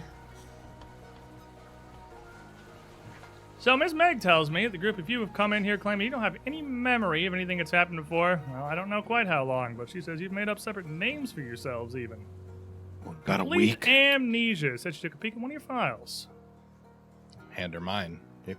2 files. And she'll take them, just sort of lay them on the desk. She doesn't open them. I'm gonna need that back. I take it from your attire that you're a part of this as well. Yeah.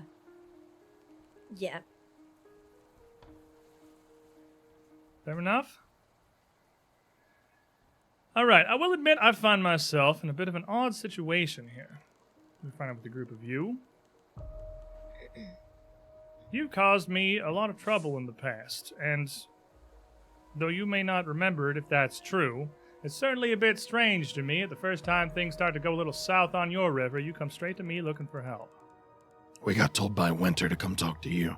Lady Klaska, so I've heard. If it's an inconvenience, we can go somewhere else. Highly recommended you. I've been working with her for some time. She disappeared as well. About the same time the group of you were shipped off to Briarstone Asylum, not terribly long after. If I recall the dates correctly. You About a hear week the ago. Full story, or you want the short and happy? Why don't you tell me what you do remember, and we can figure out where we want to go from there. What was it actually like just a full week ago? It was probably about a week at this point that you guys had woken up in Briarstone. The collapse maybe a We're couple days only a before that. week old. Yeah. Just That's from insane. there forward, I'll give her the rough synopsis of what Yeah, happened. you can give it. Is there anything that you are like intentionally not telling her? Because I know you're not getting into super detail. You give her the general just wing over. General, like, cult, crazy stuff.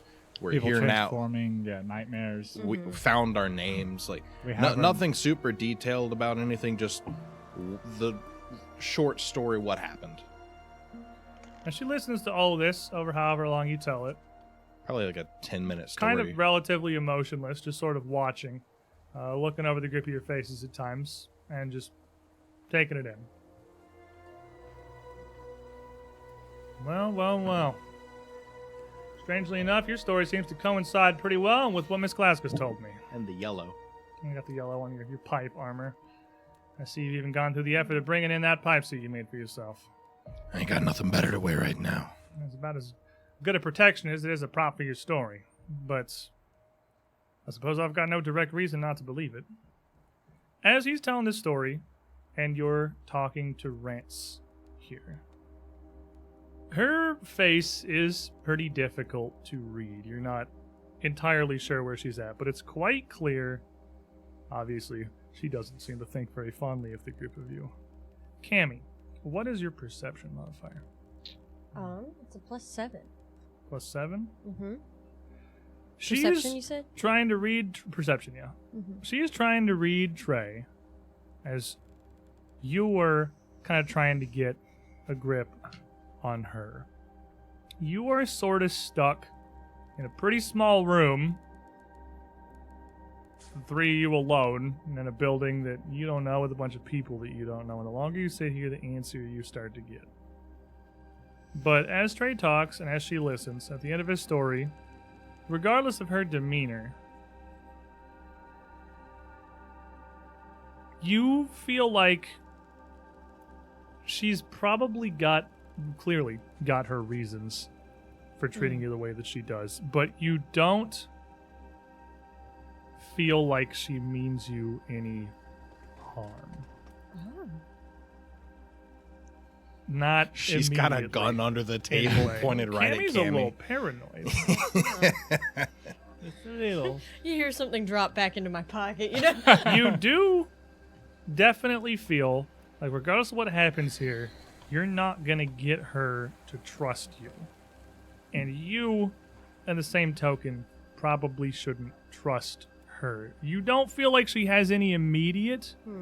like, you're not going to open that door and there's going to be a firing squad waiting for you. But you get the feeling that she would very possibly take the chance to dispose of the group of you if she got it. Mhm. All right. So you really don't remember a damn thing. Yeah, you can start You by don't remember telling being us. Brick, Huglum, and Edelmay? Not even a little bit. I know the file says is what my name was. Your story and Miss Glasgow's also tell me that there should be a couple more of you. You were also working with Mr. Stonka, and you had Mr. Greyfall with you as well. Which is odd, because I haven't seen him come back since the rest of you arrived, and I thought he'd be the first one back at my door, seeing as he sought me out before he even went out to Briarstone Asylum. As a matter of fact, Meg's the one that sent him out there. Do you Easy. do you mean two penny? Two Penny. I don't know what you call him. I don't know your new made-up names. That's Mr. what- Stonka, the performer. Martin. And Master Is- Greyfall, the dwarf. Yes. He's not a towner. He's not from here. Marius and Martin. We call him Easy and Marius. Because we know Marius' real name. So you remember us being shipped off to Briarstone? I wasn't there for it personally, of course, but we heard about it. It's our business knowing things. And I bet you celebrated every second, too. It certainly was the problem off of my back for sure. One less thing I have to deal with when the city's trying to fall apart around me. I'm not going to say no to a gift horse bringing it to me. But no, I didn't know why you were sent there. I didn't have any particulars. It all seemed very hush-hush, which sounded to me like a bit of a political pull from the Count, maybe. Struck me as the sort of thing that might possibly happen, but it sounds like you've got right and proper amnesia and had a real reason to be down there, which I will admit is a bit surprising. So, what is it you're after? What's your game here? You don't remember anything, but you came here for a reason, I assume. Because Winter told us to. Maybe figure out who We are. Brick was. I don't know if you can keep up to date on your conversations with Miss Glasgow, but I would imagine she wanted you to come back in here if you were the lot she was looking for in the asylum in the first place. She's here on behalf of the royal accusers of Ustalov, but her master's gone missing as well. Accuser Amari's been nowhere to be seen for days. Hasn't checked that's back right. in. Hasn't been anywhere. We're supposed to talk to the Inquisitor. Accuser. Accuser. Well, unfortunately, I'm going to have some difficulty arranging that one for you, as things lay today. So, if I can't help you on that front, there's little I can tell you about who you are. Not really sure what services I could provide. You seem to be pretty well acquainted with who we were. I wouldn't say little. I'm familiar with you. You've got files, certainly. But, truth be told, you'll forgive me if I don't particularly see the benefits of filling you back in on your previous iterations. If anything, I feel like this would be actively detrimental to my own interests. We were all floozies for the Count doing his bidding, and none of that was ever for the good of me or the Sleepless Agency. Is there an address on my file? Might be, but don't have much short of Iris Hill for the group of you. You just sort of looks at you. You really got nothing up in there. Nothing at all. I got about a week's worth of memories. I'm working with nothing. All right, fine. I don't need the full details. An address, contacts, just anything to work with. Let me extend you an olive branch. A little tit for tat, as it were. I can give you some information. I can help you figure out somewhat of what you're supposed to be or who you were. But truth be told, I don't know what good it's really going to do for you. I'll tell you now, if you're hoping I can give you addresses of homes, families you're going to be looking for in Thrushmoor, I don't have a piece of that for any of you. None of that's going to help you. If you got lives to go back to, I'm not privy to them. But Fair enough. I can share what I have. If we could do perhaps a little bit of an exchange. To be frank with you, we're a little short-staffed. Thrushmoor is... well... Thrushmoor is hurting, honestly. She's seen brighter times, and this one's about the darkest since the vanishing. Speaking of which, one Elgro or Nazmeth won't stop shouting about that outside the Stain, the Silver Horse, the High Market, anywhere he can get ears to listen. Beyond that, Miss Glasgow told me this morning, not too long ago, actually. Surprised you must have just passed her like ships in the night at the door. About There the was dead something body. happened down in New Chapel, indeed. She did say the group of you were there, and you might be headed this way, but she said that yesterday as well. You've been here a day, by your account and hers, so you really got no idea what's going on here, do you? Well, truth be told, this is about it. Thrushmoor ain't got a whole lot coming in to help it right now. The guards are holed up in Fort Hal, of course, and with the Count out of town, there's nothing we can do to get him out. Mercenary bands have all up and abandoned us, so town's just living as it is. We're the closest thing to guards, judges, peacekeepers the town's got right now. There's a lot. Lots going on, lot that's coming in. Way more than I can handle on my own. Like I said, tit for tat. Help me with a couple of smaller things, maybe I'll give you a little bit of information. If you really don't remember anything, we can help each other out. Works for me. Where do you want to start? Nazmeth. He's, I suppose you could call him a doomsayer of sorts. Walks around town, can't miss him. You can find him about a sandwich board he's scrawled himself or the shouting incessantly down through the streets about the second vanishing, the return of the witch, whatever it is he's talking about this particular day. I've got about 100 requests from Mr. Golston and from Miss Galagos and from a bunch of merchants up in the high market that he's been scaring off customers and just making people feel generally unsafe. If you can get him to stop, well, again, one less problem on my back. This is the weirdest interview process ever. One moment she says she hates her guts. Next moment she's offering us a job. Oh, make no mistake. I certainly hate who you were. But the folk I'm talking to right now don't really have a whole lot in common with those folk. The more I learn about them, the less I like them, too. Right, You can pick different names for yourself. If I close my eyes, I can pretend I'm talking to someone entirely different. Good. Let's keep it that way. Crazy guy on the street, sandwich board, doomsayer, screaming. Talking about the second vanishing? We'll go deal with it. There's the first vanishing. What's the...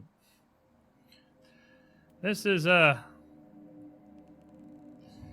suppose it's going to be a recurring thing that's coming up dealing with a bunch of amnesiacs. Like a bunch of basic knowledge on the ways things are. The Thrushmoor vanishing. I don't know, 400 or 500 years ago, every living soul in this town just up and disappeared. It was a ghost town. Right about the time that Caliphos and the Phrasmids had sent down an army to stamp out whatever was going on down here when they broke away from the church, they showed up and found nothing. Not a single man, woman, or child breathing anywhere within the town. No signs of a struggle. And, well, very few corpses for the amount of people that were living here before. Not many signs of a fight, neither. We got basically no information on what happened. It's going to be referred to as a Thrushmoor vanishing. With 1,001, you ask 1,000 people what happened or what was the cause, you'll get 1,001 answers.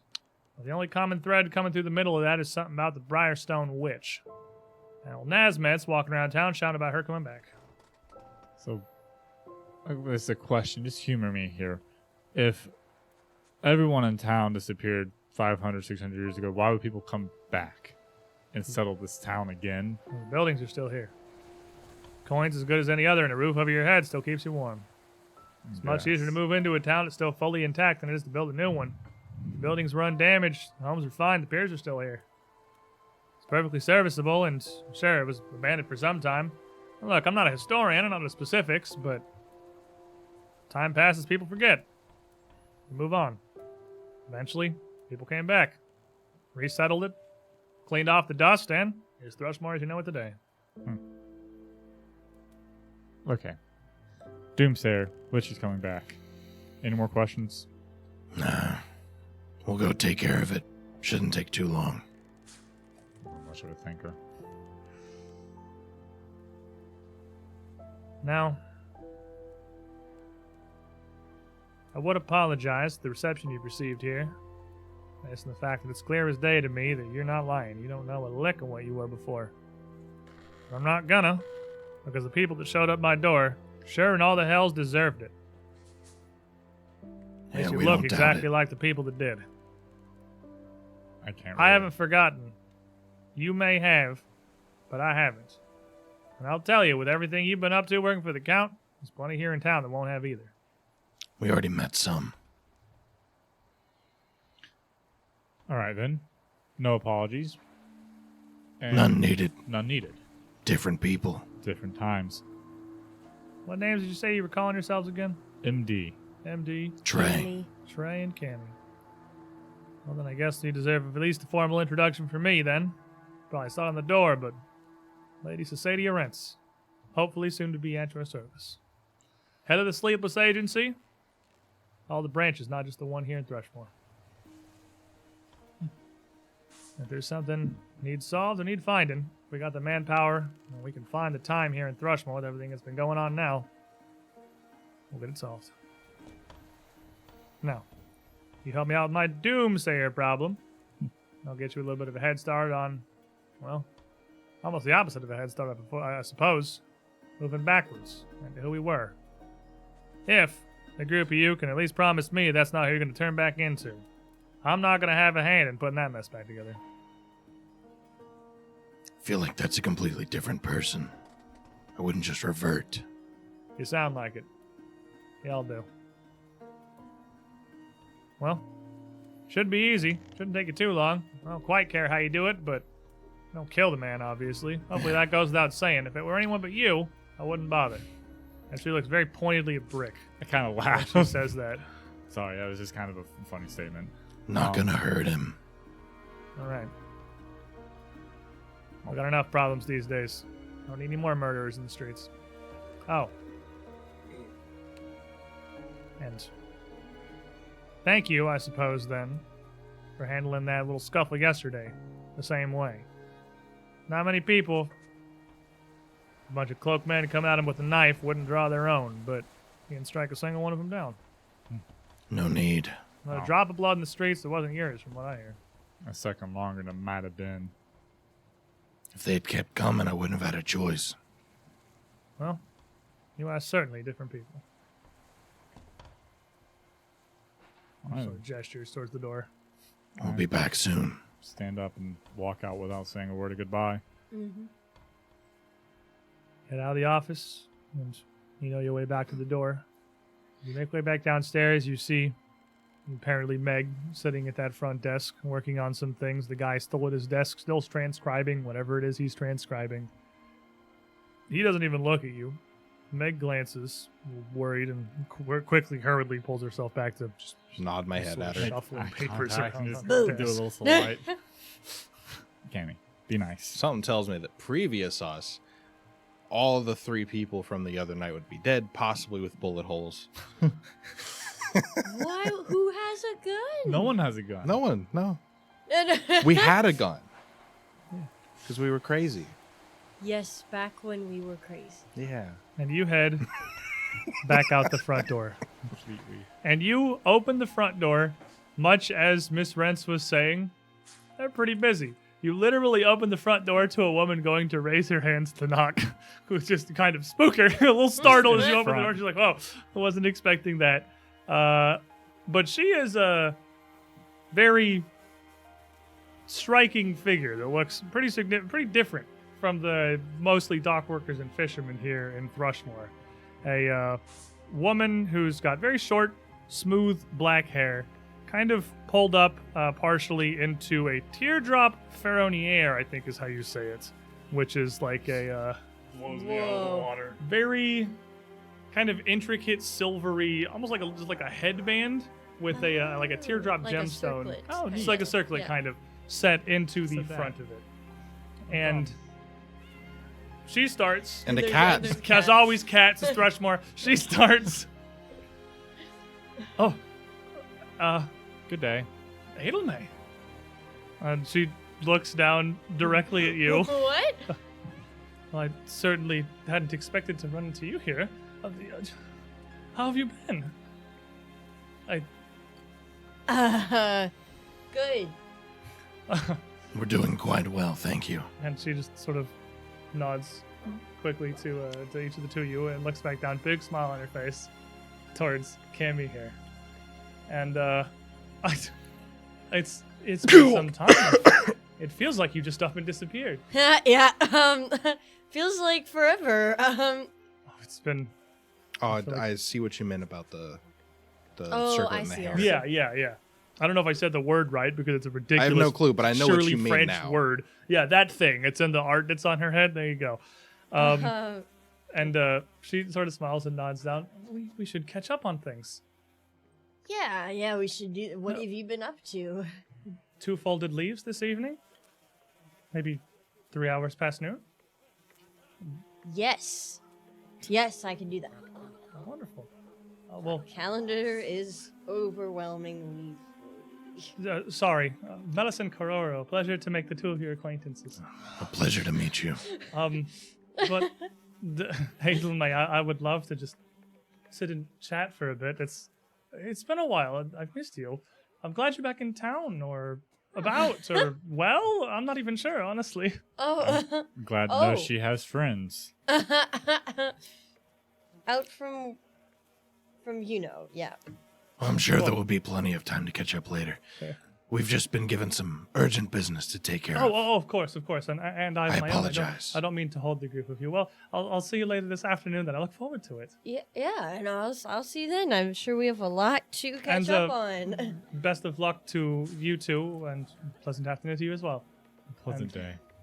Just heads past the pair of you inside. I'll just hold the door for her and then close it. Oh gosh! Cam, you okay there? Thank God she said her name to you guys. Melisande Cororo. Melisande. Melisande. That would have been really funny to call her Madison when you sat down. Cammy got a date. It's nice to see your cult showing up already. I'm just happy to know she has friends on the outside. It warms my heart. She seems to know that I was admitted. The only people who are going to look at us fondly are people who are working with us. Yeah. Well, judging on the reception that we've gotten, sneering at her when she walks in, so. That's why it's your cult. I think they were mostly sneering at me. There's a lot of sneers pointed my way, then Trey's, then you. That's my guess, at least. Who could be angry at that face? We'll figure that out later. So, Thrushmoor, sweetheart. Nobody can be angry. The most adorable little gnome in the world. Are you trained in deception?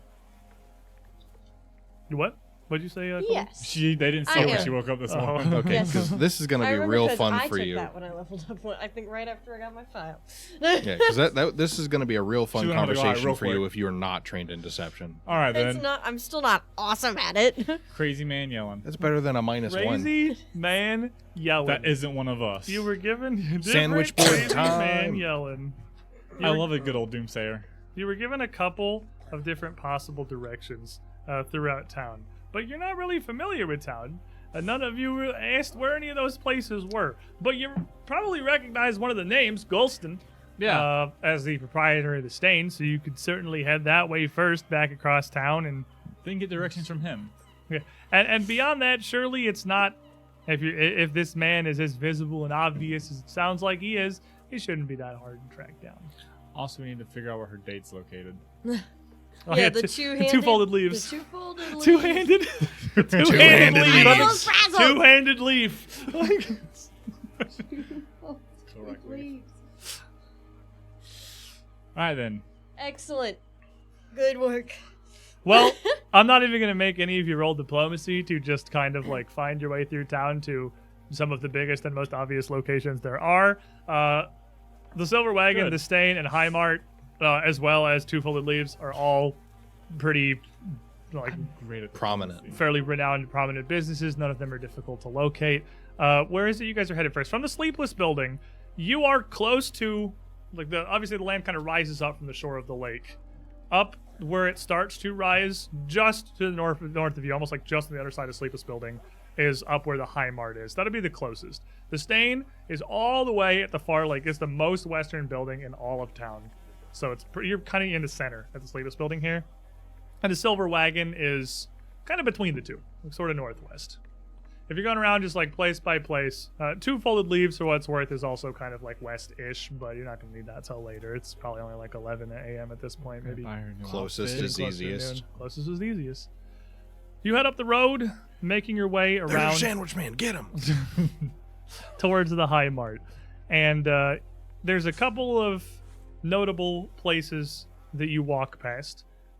There is a pretty big tree line on the north end, on the low end of this hillock, so it doesn't just look like a wall of imposing kind of rock and scree as it rises up from the ground. It's kind of jagged terrain actually around Thrushmoor. These aren't like gentle rolling slopes and hills. It's kind of a lot of zigzag jumps. But they've grown shrubs and tree lines in front of them to make it look more presentable, more appealing. You sort of loop around a road up onto the top of this, where you see a drive comes off one side to a large circular area that could fit quite a few horses, carriages, wagons in front of a pretty large, fairly elegant building, sort of L-shaped around the end of the drive here. That looks like it is a very large guild hall of some sorts. Past that, there is a little park on your right, kind of enclosed with trees. It looks fairly nice and pleasant. There's quite a few people on their breaks or just hanging out, sitting around on blankets in the grasses. It's fairly nice outside this day. And just past that is the High Mart, which is a large enclosed market area. It's open with a roof over it, a whole bunch of different little stalls and businesses, all sharing one fairly large area. But before you get to it, as you pass by this guild hall and this park next to it, it would be almost impossible for you not to notice the primary feature in the center of the park. It is a stone. It is a sort of monolithic rock rising up about 5 feet, 4.5 feet. It's not super tall, but it's pretty decently big. 4 sides coming up to almost the pyramidal top. And inscribed on the side of it are 3 big yellow runes, top to bottom, that immediately look strikingly similar to the runes you've seen light up on the tower in your dreams back at the asylum.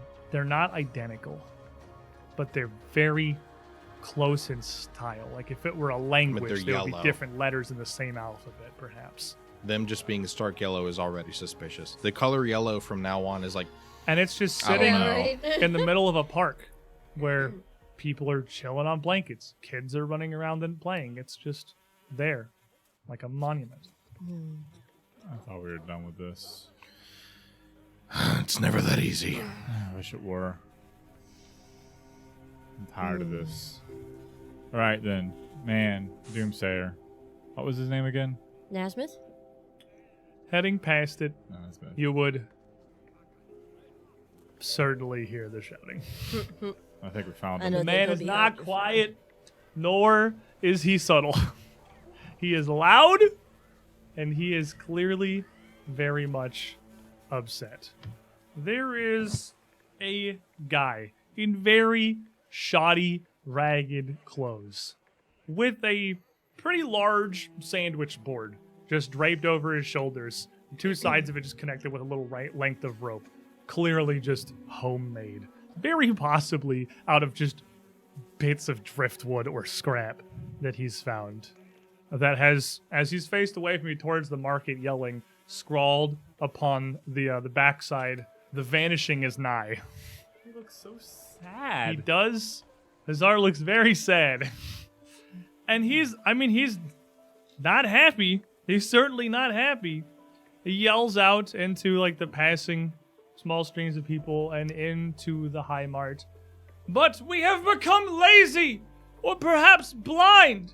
Who could know what reason the witch returns? But we've heard the tales. I know you have. The lights on the shores.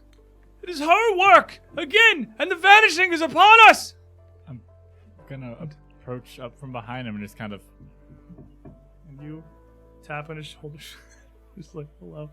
And he kind of startles a little bit. Very common response you guys get to most people, just sort of generally in the world. And he turns around and looks up just at you, because you're the closest person and you're huge. Turns around, literally looks up. This guy's not very large. This dude's like 5'6", maybe. He's like right on average, maybe a little below it. You're humongous. Not even you. With all of your strength, your skill, your weapons, your steel, you cannot fight. It is not a thing that can be. He looks at Trey and just kind of shies back, like puts his hands up like you're gonna hit him. Oh, it's you this time. You're the bad one. Cool. Hi there. Please. We're here to talk. I've left the manor alone. We're here to talk. Nothing more. Do you have a manor? Apparently. What? if you can lower your voice and come over to a quiet place. The Look, people must know. Oh, you can Any get who stay will be taken. We must flee. Okay, Then why haven't you started running? let's start from the top. Because I'm trying to help. The people must know I cannot flee alone. My conscience could not bear it. You cannot help people who do not wish to be helped. But they have not been enlightened. They don't know of that which they must fear. They do How? not know they need to be enlightened.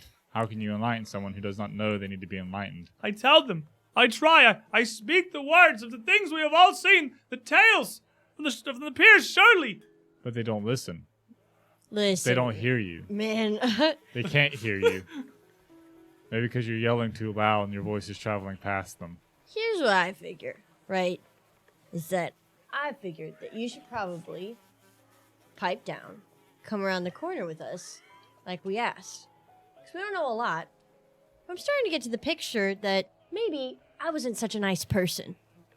And I would hate to realize that right now. No, but I forgive you. I will hold no grudge, though you have been cruel to me in the past. But still, your life is as valuable as any other's. You should not be here. All of you, all of us. We cannot be fuel for the witch's foul aims. All right, how about this? As much as I appreciate your magnanimous personality, there's been nothing but complaints about you.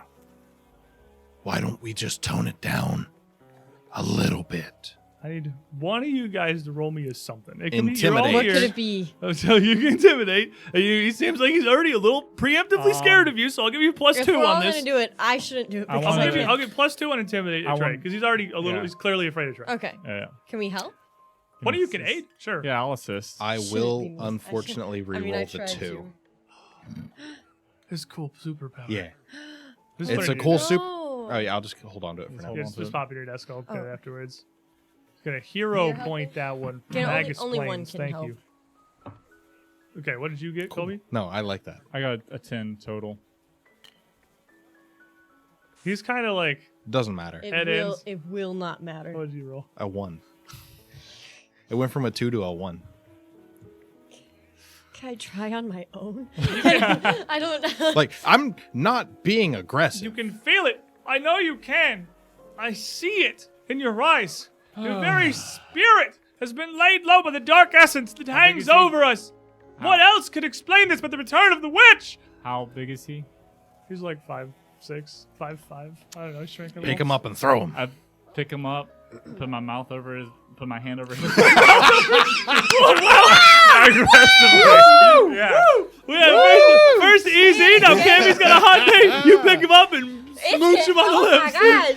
I pick him up. Somebody turn the AC He, up. he looked really sad. He needed this. He needs love. Oh, I pick him up. Just put my hand over his mouth. I didn't know you also had a lover here. I don't. All right, buddy. Mm. You gonna be quiet? You gonna listen to us? Nod. Yes. And you're getting that. Like, there's definitely some people like around. You're out in front of. Like, I the don't larger care. It's like people are kind of looking at you, but they're not entirely just upset about I it. just look at them. A couple of people are just like, "Thank God, finally." Have a Like, good, like, it's- have a good day, folks. Nothing to see here.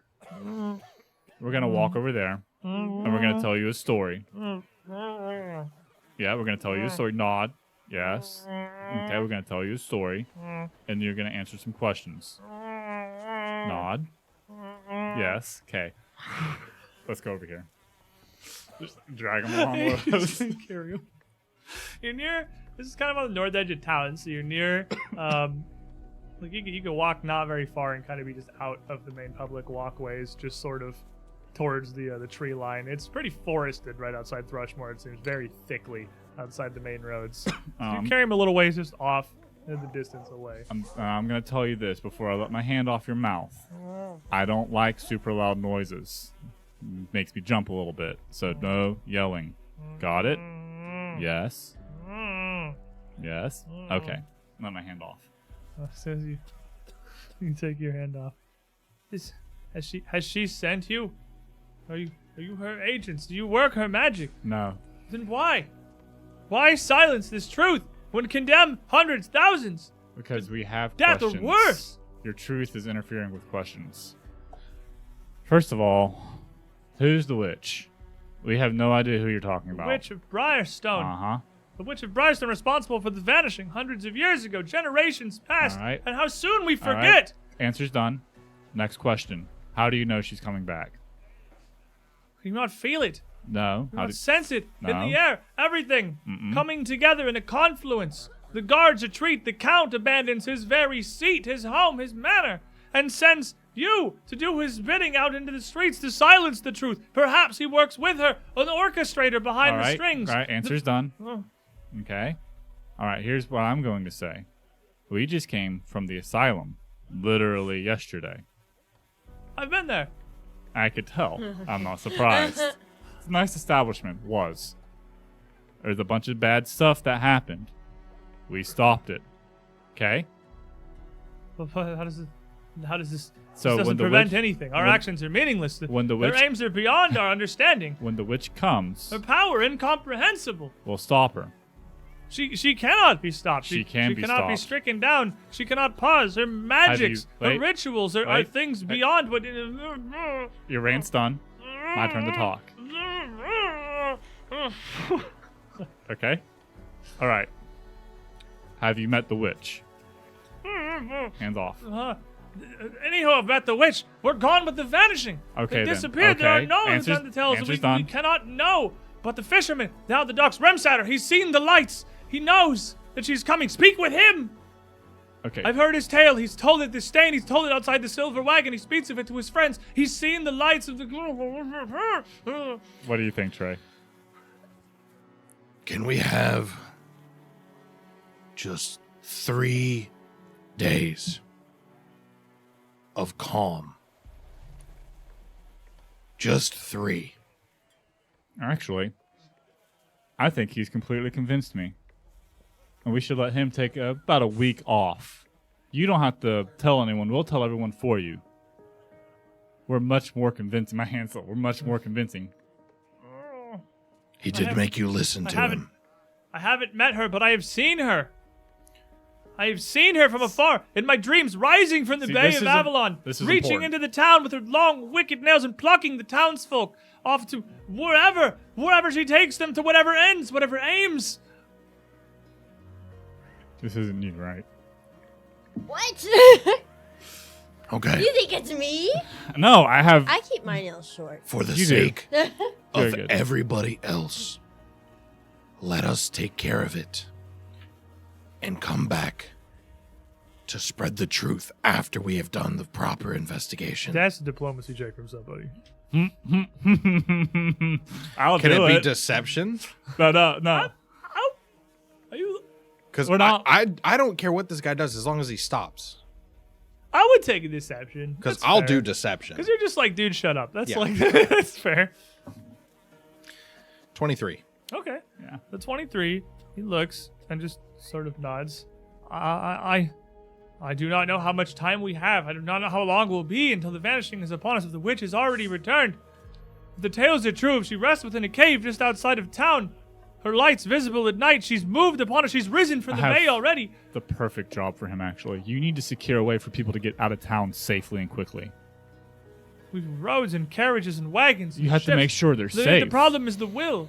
But Then we will go investigate the cave and find the witch and see if we can stop it. then I will wait. You're only making people paranoid of you. There is no paranoia when it's the truth I have seen. You're not making them afraid of your stories. You're making them afraid of you. Right, Give it then. I a few. will- Give it a few days so they calm down. Try again. I can wait. But if you confront her, you will not return. And if you start things in motion that cannot be stopped, it will be too late. It will It be can't too be late for stopped. everyone in this village, everyone in this town. It Be can't be forgotten again stopped. like those before. Either way, it's coming, right? Least we can do is try to do what we can. Okay. All right. 3 days. 3 days. 3 days. Go watch the road or something. I do not believe you will succeed, but I can only hope that we're all in Thrushmoor before, hundreds of years ago, failed. We will find some secret forgotten to them, some mystery left unfound. We will. I'm getting a headache. For now, Put him just down. just go home and rest, and we will return with good news. And he almost like in a complete confusion. Just the hands still up, you put him down, he turns around and just starts like tottering. Take his hands Back- and put him back down to his side. I can the road. understand why Just Prior Me would just hit him. Just like Yeah. muttering. Just still kind of muttering and ranting, but like to himself. Not as shouty. Remember, don't bother Alrighty. any townsfolk. Promise. And he doesn't respond. He's just walking. That's a He's promise. Like, Just let him go. he's like counting something on his fingers and like looking around and He's trying to figure out how to count out 3 days. What was the first edition magic No. thing? sacred geometry. Sacred No. geometry. That's what he's doing. He's doing secret geometry. Sacred. Sacred geometry. Sacred geometry. is what it Sacred was. geometry. Quick maths. Quick mess. Well, that was I'm already exhausted. fairly Fantastic. easy. How did we deal with this every single day in the asylum? Mission accomplished. Let's go back. Fair. And while we're there, can we go to the blacksmith so I don't have to wear pipes? I am not forcing you to wear pipes. I would like to go buy actual armor. That is fair. And as you walk back towards the road here, you can see people have just kind of gone back to their daily business. Many of them seemingly quite content that the Nasmith situation has been dealt with. However, that happened to have happened as he's just kind of walking down the road also, just sort of still muttering to himself. People giving him a fairly wide berth. But there's one guy wearing a little newsboy cap with some pretty thick eyebrows, the pretty thin mustache. There's the blue, simple shirt on and some like leather dock workers pants. He's just kind of standing there in the road. He's got literally a hat on and still has his hand up to his brow, Who's like this right guy? under the cap of the hat, doing absolutely It helps you see nothing. farther. It's like the guy who wears the hat backwards and still uses his hand. That's not even backwards. He's I just know. like literally doesn't I don't even know realize what's he doesn't do worse. anything. No, when you're Just- playing a first-person shooter game and you hold a button to zoom in, that's what you do. Yeah, when you- Yeah. you physically lean forward. Just look. If you stand on the road, just kind of looking out towards the tree line where you guys are. As you come in close enough to see him, he looks across the group of you. He takes it. You see a big smile come across his face. He puts his hand up. I'm just waving Gomer. I'll just wave back at him. that way. Hogs, my guy. Where you been? Man, that storm the other day, that was crazy. What have you been? You been big business? What, you get hauled up for a while? It's Quite probably literally. children. Yeah. Quite literally held up. Dang, man. Well, you get some trouble? You find something you come across? Troubled. You, how you been, dude? It's been a minute. I ain't seen you down to Stain for like a week or two. Long story short, I thought that was you I saw out here. I was just got he motions to like a little bag that he's just holding on to, like a little cloth sack that's just got some bread and produce. And he's like, "Oh, we're just grabbing some food back for the family." And I swore I saw you outside. I mean, that ugly mug's pretty hard to miss. I slapped Trey on the back. Like, oh. I've got a good story for you. Yeah? Good, I needed Meet that. me tonight at the Stain. Sure, man. Of course, I'm down there damn near every night. Missing you, of course. It's a little. Now Trey's got a date. We ain't got you. We ain't got Two Penny Aw. playing down there, man. It's been a bummer. The Stain's gone downhill last week or so. Yep. I mean, you haven't missed much, really. Good time to deck out, I suppose. But like, 2 pennies back. you know, I missed one day at the Stain, and the man's back in Yeah. town. Hey, And he has some new material that you're absolutely probably going to hate, but it's lovely. right on, man. I mean, Two Penny does It's really pretty good eclectic, work. Like, whatever so. he's going for is probably something, right? Yeah, I'll be down there this afternoon. I mean, you come down near sundown. I'm gonna be there. I'm ready for a drink when you are. I'll see you then. Hey, peace, Hugs. Good seeing you. Hugs. This is Well, like a joke. Hugs, where do you want to go Hugs? next? Hugs. He just heads off down the road, like humming something to himself as he's going, just kind of bopping. He's humming the just- frog song. He's just kind of jamming. He's probably humming the frog song. Like, he's like- He doesn't He's got seem like major- your current vibe, dude. like major like Gomer vibes off this guy from the Andy Griffith Oh, show. come on, bro. You don't think I could hang out with the dudes? He seemed like That a real. sounded real convincing. All right, Maybe they Hugs. just haven't met drunk Huglum. It's possible. They've only met incredibly stressed Trey. It's so incredibly stressed and sober, Trey.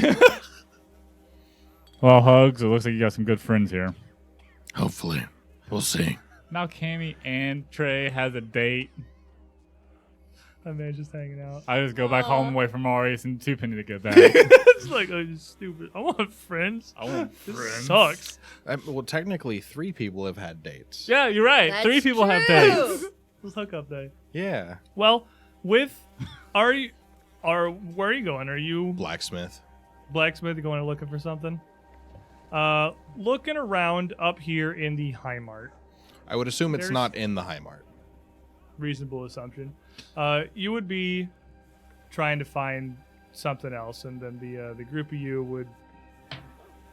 Literally just ask directions. Are you guys all going? Or are you guys like splitting to do different things here? I figure it's on the way back. I mean, It doesn't matter the if it's only a thing I'm detour. concerned with is clean clothes. That's fair. Clean clothes, maybe some new armor.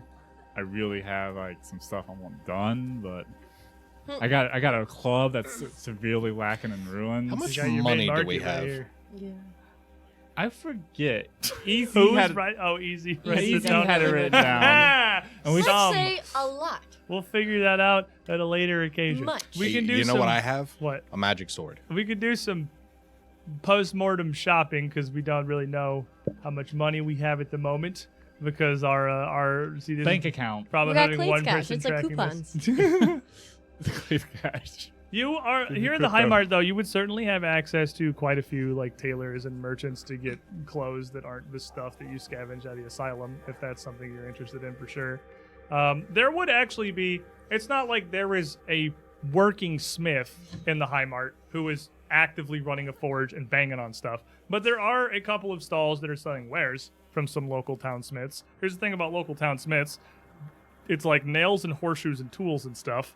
There's not really any sort of a thing in here that's got much more than like small Somebody outfits work the function guards. knives. Someone does outfit the guards, and a little bit of shopping around would direct you to a shop simply called Bang Bang, I like it. run by a person named Bang Bang.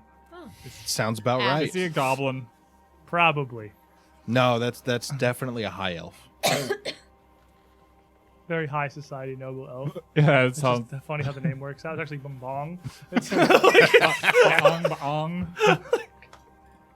Try. Take your hero point back. Meg explains. Yeah. Can I just take this one back? No, take a new Oh. one. What do you got? Reckless charge. Wow, you get Wow. all kinds. Was that wise? No, but it worked. Oh my gosh. Oh, that's even. How is that more trade than the previous one? Magus Plane stocking you up again with the channel points. Dang. You would head down to Bang Bangs, which would be sort of near the middle of town. It's a very eclectic sort of arrangement of things. It's got a surprisingly small little forge and foundry outside, and an assortment of various like anvils and workstones and things just sort of scattered around, with quenching pots and buckets seemingly placed at complete random around the area. Quite a few scorch marks over the ground. All of the grass in the vicinity of this has long since been removed, and it does not look like it's because they thought to remove it first. Man, it But has a system. a system is, it will handle itself eventually. Chaos. The whole building smells pretty strongly of smoke and coals. But when you get there on the front door, the only door that you can see, there is a single sign just kind of hung up on a rope, not even in the window, just on the front of the door, a little crooked, that just in a big scrawl says out. You want to knock? I'll just go in. No. The door is Oh. locked. I will knock. Because I have to. You knock on the door, but I thought the implications of a sign that says out. No, were no, no, very clear, no, but- 8 wisdom, sir. It's fair. Sometimes they put out when they don't. The other actually side leave. could say in. I don't see the other side of the sign. What? That's What does that even mean? Where's the? I don't understand. Don't. Like, 8 wisdom. Okay. Sir. A knock on the door would be met with nothing at the moment. It seems that the intention to sign is that they are currently Out. Like, All right then. Well, nice Kinda- try. Back to the. I guess we're just heading back to the agency. you can head back into the agency. Does it have It's- hours posted? We'll come back. No one posts No hours one's in this no one town. seems to post hours much here. No, just out. Or is he out Well, for lunch? we'll just is he pass out by to the later and hope restroom? we get Is lucky he then. out fishing? It's a sign hanging on the door. Yes. I'm going to flip it. I don't think that changes anything. There's actually nothing on the other side. I'm going to leave it there. Just outside, just a blank little signpost. wait. Trey's just a nuisance. Just being a nuisance. Wait. What's going on? Here's a piece of chalk right in. With a little exclamation. Put it back. I cannot fathom why, but now he has a hand-drawn sign that says "in." Because it inconvenienced me, now it will inconvenience someone else. Okay, Wait till this man comes back and sees I it. can't argue with that one. Wait till you see the look on his face. So the group of you eventually end up making your way back, I assume, to the Sleepless Agency. Yes. Early Yes. in the afternoon. Knock on the door. Quick answer from Meg. She lets you back inside, without checking this time, still looking a little bit worried. And just Just like jump at her. Sorry. Nice. We're just in a playful cranky mood today, apparently. It's a playful mood. Sorry. Bring the group of you to the stairs and back up to Lady Rance's office. Lady Rance is sitting there, going over some papers with a, what was like long, kind of handled cigarettes just sitting in her mouth, just smoking in the room. Windows cracked a little. That's all she cares to do. It's a little hazy on that end of the room. That was rather quick. Suppose it Yeah. wasn't very difficult to find him. You got 3 days apiece. 3 days more than we had then. He also told us about a cave. Something to do with the witch. Figured we'd go look at it. Not the first time I've heard that story. I don't know much for specifics, though. Everything that's been going on kind of sounded like some random local hearsay. Didn't put a whole lot of stock into it, but if word's making its way around through Nazmeth, might be worth checking out just for no other reason than to make the people calm down. If I'm not it'll the make one to him be ask quiet. about that, though. You're going to be looking for a man named Toby Remsatter. It's the fisherman who started that whole thing. So he saw some kind of a light down the shore a little ways. Stories at the bar turned to stories in the streets. Apparently turned to stories cried about the doomsayer these days, is how Thrushmoor's gone. Well, I'm a woman of my word. You help me with something? I'll help you. Kimmy kicks up her feet onto her desk, kind of. That's an impressive angle that you're at. Yeah, it's like way like. I kind of just Like- grabbed, Like almost doing a Straight up. handstand in the Kinda chair grabbed- with your feet up there. cross my. I grabbed the my back of Cammy's chair and just kind of do that quick like pull and push. arms. And she takes the whole thing. IRL. You weren't looking this way. Tamps it in an ashtray and just lays the stick I'm across it. under siege. Just, you got a nuisance today. You got something in the water. Like, It's the tea. We're in rare form. Oh my this is the rare gosh. Strange Aeons party. All right. Well, before I answer any questions, let me tell you a little bit about what I think you might want to know. You three, Hoglum, Adelmay, Brick, I know you work for the Count. Count Haston Laus the Fourth up on Iris Hill on the far west side of town. Sure you've seen the building if you haven't been there. Strange that would intersect so cleanly with what everyone's come looking into town for, what with Miss Glasgow looking for him and figuring out why he's abandoned his whole duty. That's his primary estate. That's where he runs all of Ursex County from. But a couple of weeks ago, he headed out. No word to anyone about why, and hasn't returned. Left nothing but a skeleton staff back behind. Not too long after that, a couple of ships pulled off, dropping up a whole bunch of very out-of-town folk. Out-of-town folk that didn't look like they wanted to be here so much, if you catch up what I'm putting down. They marched themselves up to Iris Hill, inside the gates, and as far as I can tell, that might be all that's in there. Not too long after that, with the count out, bills stopped being paid. Much of the town guard is made up of a mercenary company, the Black Arm. Without their dues being paid, they've marched on, moved back to their headquarters, and seek out some other business.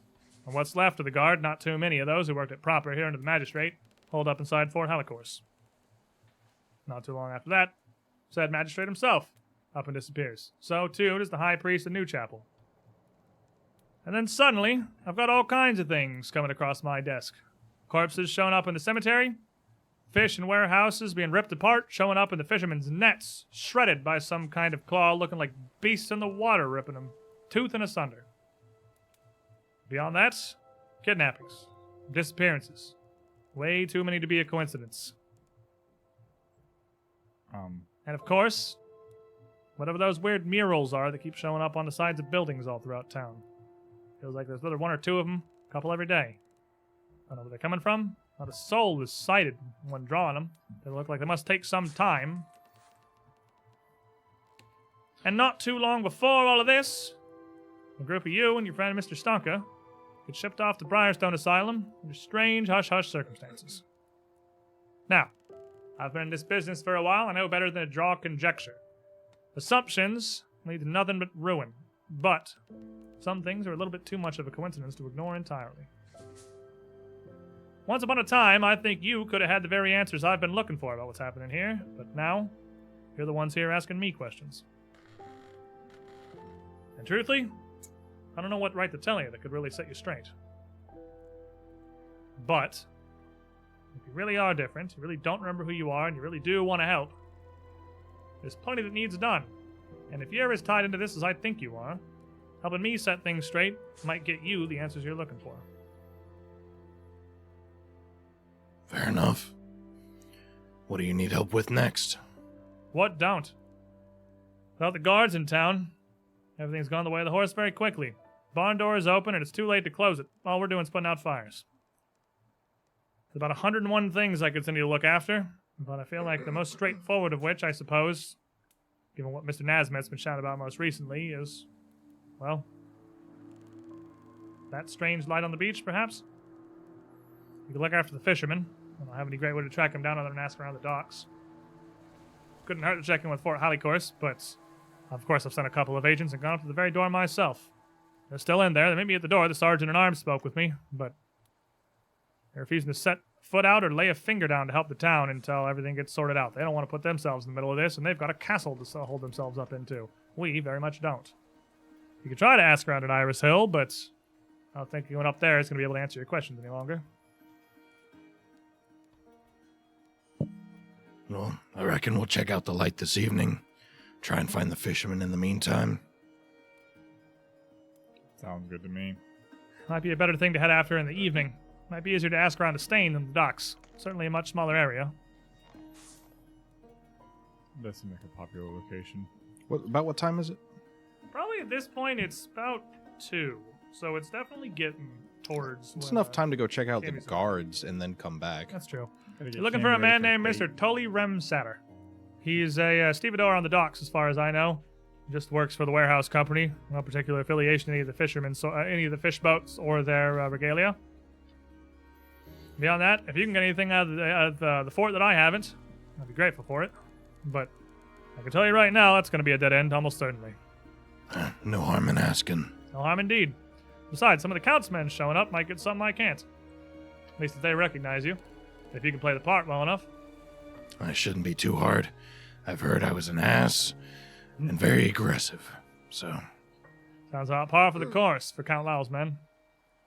I have no idea what you're talking about. So you said that you don't know our addresses or where we were, but is there somewhere where we could access that kind of information? As far as I understand, most of those that the Count holds in his high esteem, I don't know if they're Thrushmoor direct. A group of you trickled into town over the last couple of years. None of you are from here, and I don't think you were standing anywhere other than up on Iris Hill in the Count's estate. You're inner circle. Make no mistake on that. I don't like being in a circle.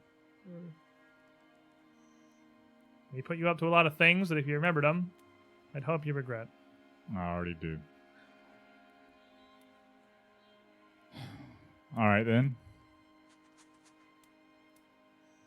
Let me tell you one thing. Whatever your current state and the answers that you're seeking, you might very well find yourselves better off not. You weren't great people before, and you seem like nice enough sorts now. I'm already starting to remember things. I'd rather find them out myself. Can't fault you for it. I'm sure I'd be the same way. I've dedicated my whole life to uncovering information people can't find. And part of that's just because, well, you just gotta know, you know? And when it's that personal, I understand. I'm trying my best not to hold against anything that's happened before. Because again, I believe you. But it's difficult. Forgive me and forgive the lads downstairs if they don't have an easy time of it. A grudge is easy to hold. Something about letting it go. I don't remember that either. Well, best of luck then. And welcome back to Thrushmoor, I suppose.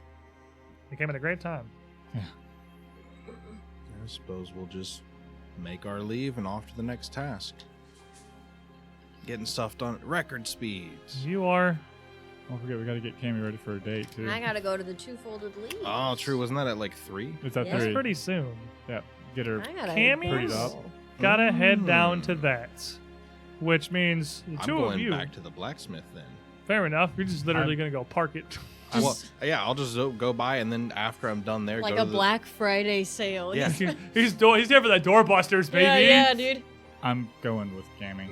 and then I'll go meet up with them after I get something that's not pipes. I won't be with Cammy, but I'm just gonna be nearby. Okay. Fair Super enough. secret agent Brick. Nah, there's no secret about this. So as you go park yourself up there, off to two I folded can be leaves, sneaky. go Cammy and MD. It is a fairly quaint little tea house, coffee shop, a little further out to the west of town. Much smaller than the Stain or the Silver Wagon. Its own little quiet, different sort of clientele we're targeting in here. It looks nice enough. The building is a cute little cottage. And even from the outside, you can see the warm lights of the hearth inside flickering through the windows. The door is open, and the two of you head inside to this warm, fairly quiet space. Most of the seating in the area is small booths set in a row down the sides that even have got little curtain rods across the front of them with curtains you can draw out just for even additional privacy. And as you come in, there's only two booths that are occupied, one with the curtain drawn shut and another with Melisson just sitting there waiting. And she looks and smiles at you and then sees MD and kind of furrows her brow and a little more awkwardly still kind of smiles. All right, go have your little date. I'm just gonna sit in an unoccupied booth. It's gonna be nearby. And as you take your seats, Melisson, hands folded on the table in front of her, a smile back to her face. Oh, sorry, I'm not terribly familiar with that friend of yours. I don't mean to scare him off. No, it's all right. You were in this alone. I wish the best of luck to you. No, it's he gets nervous. He's And while you're sitting there, just are you somewhere you can even see this, or are you just like somewhere else? Just in earshot. That's all. Fair enough. Sitting you're just one sitting- booth just over, just like Am I getting a good read from her? she seems happy. She seems happy to see you. She's a little confused about MD. Feels bad. The proprietor comes out. It's an older woman, maybe in her late 50s, almost kind of like goggle-eyed. She just sort of totters over, shoulders hunched. Oh, good evening. Welcome to the Two Folded Leaves. Tea or coffee, sir? Tea sounds good. Oh, what's your preference? What's your preference? Oh, well, I just give him the most awkward diplomacy +1 smile there is. What's your preference? while you two are talking, and MD's probably having his lifetime first figuring out of how you order tea at a tea house. In recent Melisson- memory. no. First, he gives the man with the sandwich board mouth to mouth. Now he's asking the waiter out on a date. She's like Got riz. She's Got some riz over here. Absolutely. What's like, your what can I get you to preference? drink? What can I get you to drink? Nelson's sitting. I'm just kind of smiling at you. She glances over and sees that he's talking to the proprietor, and she just reaches out and just gently drags a little curtain closed. You're about to get knifed. How are you, little May? Are you feeling well? How should I be? Frankly, I don't know. I know, honestly, very little of what happened. You're gonna feel like you know a whole lot more in a couple of seconds here. No, I know you don't remember. I know you don't know who I am. I know you don't remember Thrushmoor or anything that's happened to you. I know. Oh no, you know? I want to help. If there's a way that I can, I want to help. And she just she reaches out the hand up on the table. Edelme, you don't remember me at all, do you? Can I sense motive? You're gonna have to sense motive here in a second. Like, I mean, you're gonna. I roll it, but yeah, you're gonna have to. Because I don't trust. She knows that I don't know anything, and she's like, "Yeah, we're tight."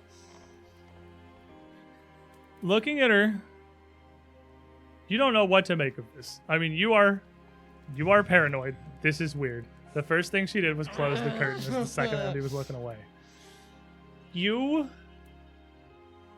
She looks innocent enough, but you have no idea what her game is here. And this is the first person who has claimed to know anything.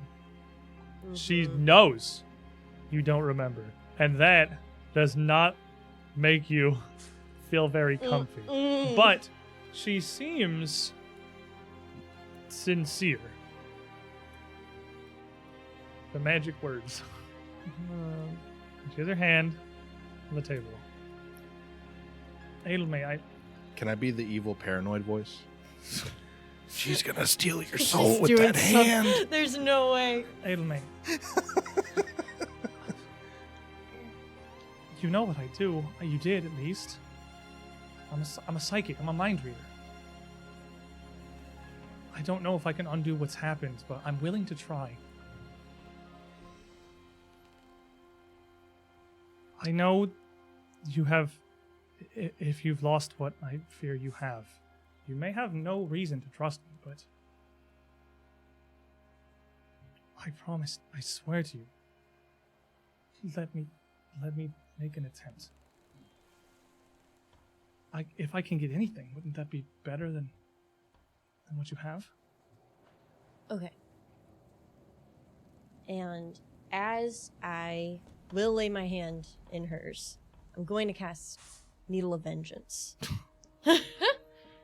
So that if she takes any hostile action against me, she will take 2 mental damage. It's a good way to know if someone's being hostile. They're just like, Gotcha! Definitely still Edelme, I see. Did you just take a hostile? No, I mean she could feel it. Like they oh, know. okay. They I thought know that they was have immediately it. No, I was they, like, they know got they him. have the effect. Yeah. Like, Oh, okay. I was immediately. but she got- puts a hand over yours and says, "Okay. Now, I need you to try to focus. Try to focus on anything you can. If there's any lingering vestige of a memory, anything that feels wrong in your mind, just think about that. Don't think about this. Don't think about me. Don't think about the situation. Try to focus on what you've lost. And look into my eyes. And focus. And as you do, she starts to just staring into you. You don't feel anything immediately. She clearly starts to try to do something. You can see her move her head a little bit. You feel her move her hand very slightly. She's gonna tilt her head a little bit back and forth. And then in an instant, you are somewhere else. You are standing in a different room entirely.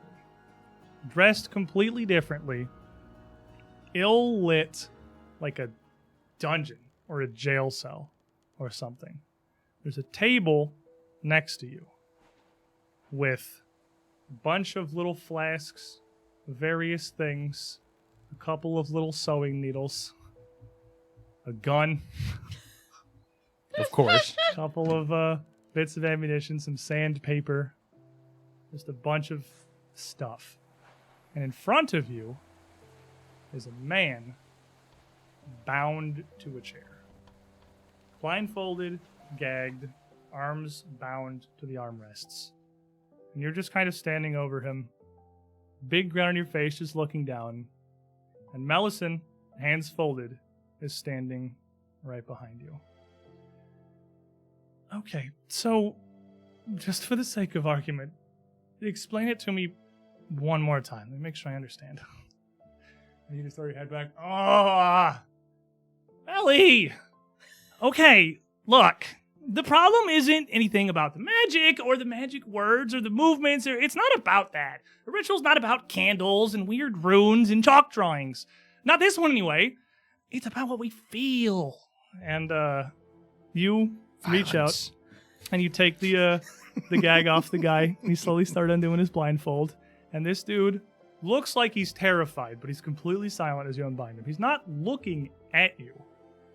He almost for a moment looks like he's blind because his eyes aren't focusing on anything. We don't feel it enough because we don't really know what feeling is. We're little squishy meat puppets around a skeleton. You turn around and start tapping through a little bit different vials, and Melison's just standing there. Okay, I understand that, but how does any of this help with that? I'm just like, come on. Okay. So imagine this. Imagine how you feel when you have some nice pork, or you wake up in the morning and it's the most comfortable feeling you've ever felt in your life. Or do you walk out in the sun when you're really cold? Okay, so think about all of those feelings and then imagine them like 10 times stronger than that. That's the kind of thing we need. We need more feeling. So I'm trying to figure out how feeling works with this guy. And you just snap, Pinky! And a little pink chameleon just kind of appears on the desk, just sitting there, looking around. There's two of them. Oh my And he's god. just like, gun! And then he totters over and like very painstakingly drags the gun across the desk my God. closer towards you. It's about as big as he is. And you pick it up and you take the little bullet and you load it in there and start packing the black powder in it. And you're like, okay, so the best way I can figure to test this out, because, I mean, we can only feel what we can feel, right? Is this guy, and the last guy, and the guy before that. See, I mixed all his senses up, and I gotta figure out which is which, and then we see how it still gets experienced. And you just hold the gun right next to his ear and shoot it. Just right next to his ear. And immediately, he, like, recoils in terror and just vomits all over himself. See, he hears taste! And you put the gun back down the table and turn around and put your hands on your hips. The best spell. Like you're super proud of it. So the sound of a gunshot tastes like vomit. And Mellison just sort of looks down. I guess I just don't see, well, but we can't do that though. So how does this help us? And you just put your head back again. And you're just like waving the gun, Melly! And you just tap her with the barrel of the gun on her chest. Melly, Melly, Melly, Melly. Because we figure it out. See? He tasted that. It was so loud he threw up. We couldn't feel anything like that. That's a completely different thing. And then he sees touch, and you like kind of reach out and just boop him on the nose, and his eyes just like shoot upwards, rolling around. And open your mouth, and you just kind of pry his mouth open. You see his eyes just go crazy trying to look at the source of that. And he tastes, and you take one of your little vials and open it up and kind of dab a finger at it and put it on his tongue, and he just shrivels. He tastes feeling. See, I gotta chart out what everything is, and then we just see how things work. Pinky, the pesh! And, the lizard just kind of patters across the table towards the little pesh pouch that you found and drags it over. And then you do stuff like this when his senses are all kind of screwed up and you learn lots of stuff all at once. And Nelson just kind of nods. Okay, I see how that could make sense. But what about the last guy? You're just like, oh, I got bored. But it sounded like you were making very good progress with him. Yeah, I was, but then I got bored. He just stopped responding to things. I guess your brain just shuts down after a point. I don't know. And you pick up the little pouch, and I go open wide and just stick some pesh on the inside of his lip. And he starts screaming. And then you rush back to this booth and 2 folded leaves. And Melison's like contorted up, Honestly, I Like- don't see a difference. twitching almost a little bit, trying still to keep her eyes open to look at you. And you see like a bead of blood running down out of her nose. And then, ah! Ah, that's something at least. Oh, sorry, that was more intensive than I hoped it would be. I don't know exactly what's happened to you, but your mind is sealed. It's fighting back against me. Edelman, we were very close to something. I need your help. We have to finish what we started, please. I can't figure this out by myself. Okay. Okay. And that is where we're going to end today's session. Oh my gosh! That is where we're going to stop it for now.